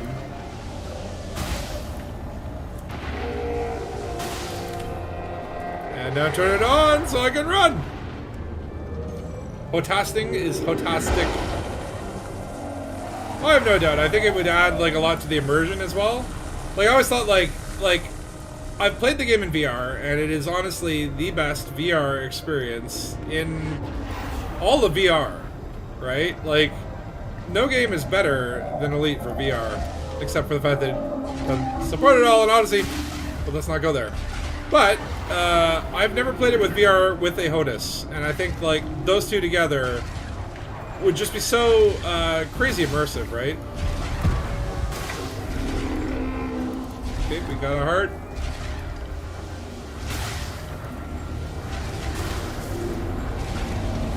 Shoot her!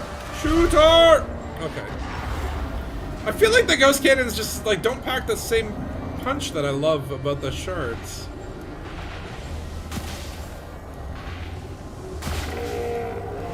I mean, they still get the job done, but I kind of wish the... I might be interested to see what a shard cannon build would look like on a chieftain.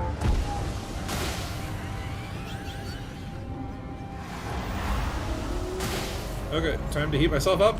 Get rid of the caustics.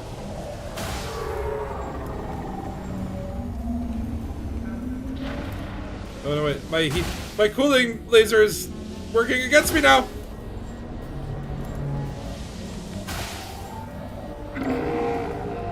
Oh crap!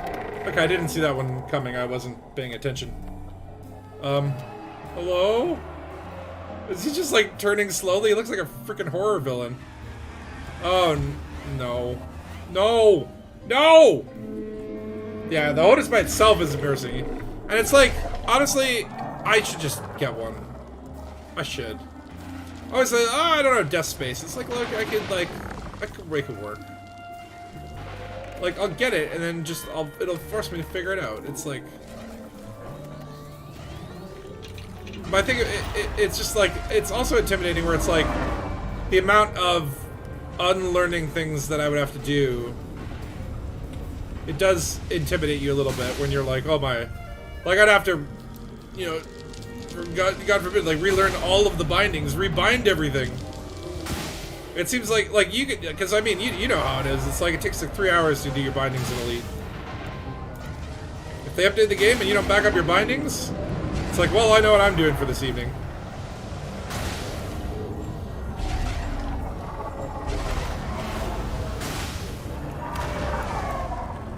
Now I can see why people are like, you need the module protection.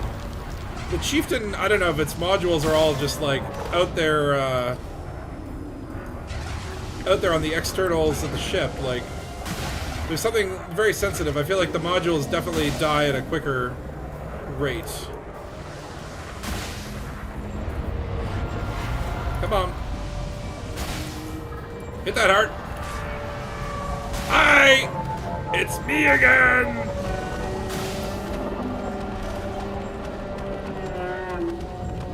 Time for the big shiny! that's a dead start. Just go right in the center of that one. Damn, that's fun. Oh, 5%. Let's head back to the station. I think I'm gonna have to end the stream here, but... Oh, is there another one over there? What time is it? 6:18? No, I gotta end the stream, but nice way to end on a little Tharga boom boom. Well, I'll tell you what, I'm at 5% haul. Let's just see what... I'll get back to the station one way or the other, let's just say that. Next rebuy, I will end the stream. Honestly though, my big wish is that we could undock at these stations and just go and like, essentially just be like, staring out the window from the broken concourse, watching all this madness up above. How cool would that be?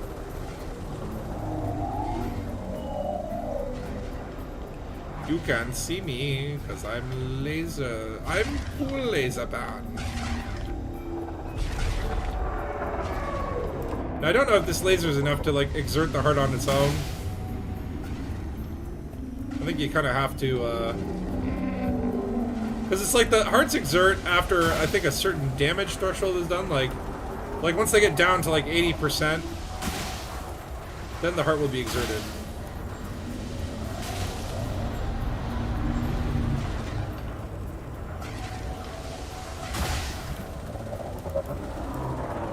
Yeah, I just, honestly, I'm not a fan of these gauss cannons.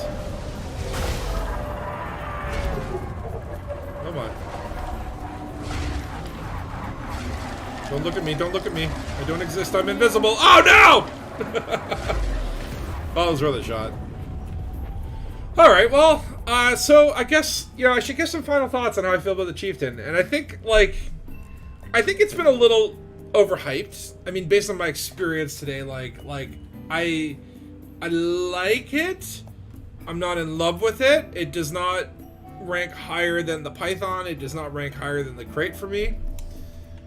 But I think part of that might be, well, you know, I didn't fully engineer it. I am using new weapons that I'm not really very good at right now. And just, like, in general, like I haven't had a lot of experience flying it, right? Maneuverability I like. The looks are starting to grow on me a little bit, though. I don't like the dog squat taking a poop sort of thing, right? I mean, I think I would probably say, like, I'd want to maybe swap out and try it with a couple different weapon loadouts. But I think if I had to say, okay, like, am I in love with it? No. Do I like it? Yeah. And do I like it more than, okay, like, if I don't know, I like it possibly, well, I was going to say more than an Anaconda, but I think, like, what I love about the Anaconda is just the amount of modules that you have, right? I think for what it is, being like a medium-class fighter-oriented ship, I'm kind of comparing it to, like, Federal Dropship, Federal Gunship, Federal Assault Ship, and kind of like with those ships, I feel the same way as I do about the Chieftain, where a little underwhelmed, right? Like, I wish they were a little better. Like, even my gunship, which, oh yeah, that's my other AX ship. My gunship is okay, right? I don't think it's better than a crate. I even sometimes feel like I should go back to a Python. And I'm kind of feeling the same way about the Chieftain, where it's like, okay, it's like, the crate is like a more multi-purpose ship, but it also is just better in every way. I'm struggling to think of, like, what is the one thing that the Chieftain does better than anything else. I do like the weapon hard points. I like the fact that you can see your thruster thrust when you're back thrusting. It feels a little weaker than it should be. Like, I feel like it should be more armory. But yeah, I mean, I'm not like, I don't like it, I'm never going to fly it again. It's not like, it's not that kind of feeling. It's just more like, I think I need to fly it more in order to understand what I like about it. It wasn't bad, but I feel like I would just be a more effective pilot in a crate. I think what I'll try next is, like, let me try swapping out the weapons for some weapons I'm more familiar with, like maybe AX multi-cannons, maybe Gauss, or not Gauss, the one that charge, the plasma chargers, or maybe the shard cannons, right? I think I might enjoy it a little bit more if I'm, you know, using a weapon thing that I'm familiar with. But yeah, I think it's okay. It's okay. I wish it was a little bit better, and I think part of that might have come from the way it's hyped up and, like, revered in the community as this big AX ship. Now, fully, I admit that I'm probably part of the problem. Like, I don't have the skill set or the experience yet to make a judgment. But we'll see. I think, you know, I'm definitely going to spend more time playing around in it. Would I fly this as the day-to-day? I mean, again, I think the more and more that I look at it, the more the look of the ship kind of clicks with me. I don't know if this would be my day-to-day ship. I think, like, a very specialized purpose and, like, you bring it out when you need it sort of thing. I don't know if maybe the Challenger or the other one, I can't remember what it's called, the Coronation series, I don't know. I don't know if the other two ships are maybe a little bit better for multi-purpose or for other roles. I couldn't see myself doing anything but AX combat in this ship. Like, I couldn't see myself wanting to do, like, bounty hunting or, God forbid, trading. But, you know, that's not to say that it can't be done, just more that, like, from my experience here, like, I don't see myself making this my go-to, like, oh, yeah, I want to go do a CZ, let's re-equip my Chieftain to do something. But I think it works for AX combat. Yeah, I think I want to try it with different weapon loadouts, or just, you know, get good or whatever, right? Anyway. It shines best fully engineered. Well, true. And maybe that, again, that could be part of the problem, because when I look at what I've engineered on it,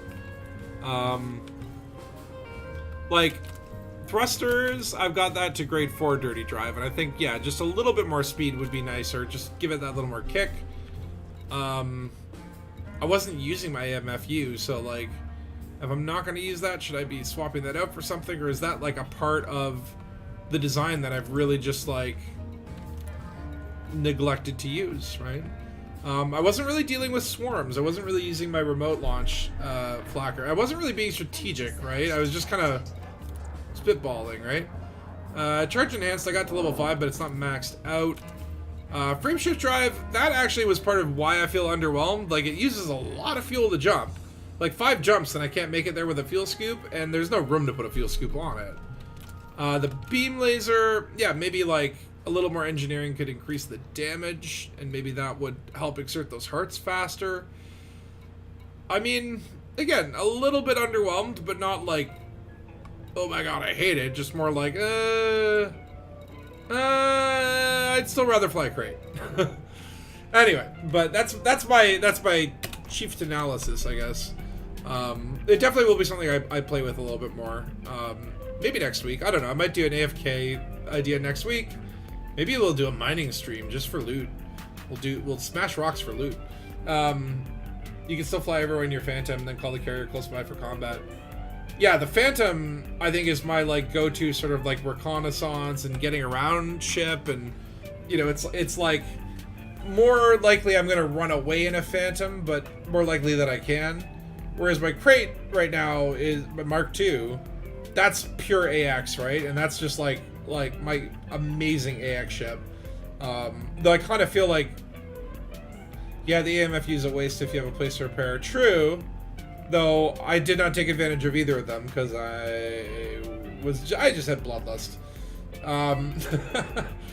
Well, thanks, Desar. Thanks for joining. Yeah, hopefully you had some fun too doing some Thargo-do. Yeah, I gotta end this so I can go to that concert. But I hope you guys enjoy the rest of the evening. Thank you for joining and commenting and just being around or watching, or even if you were a ghost, I appreciate you. And you have a good night. Fly Dangus 07. All right, bye now.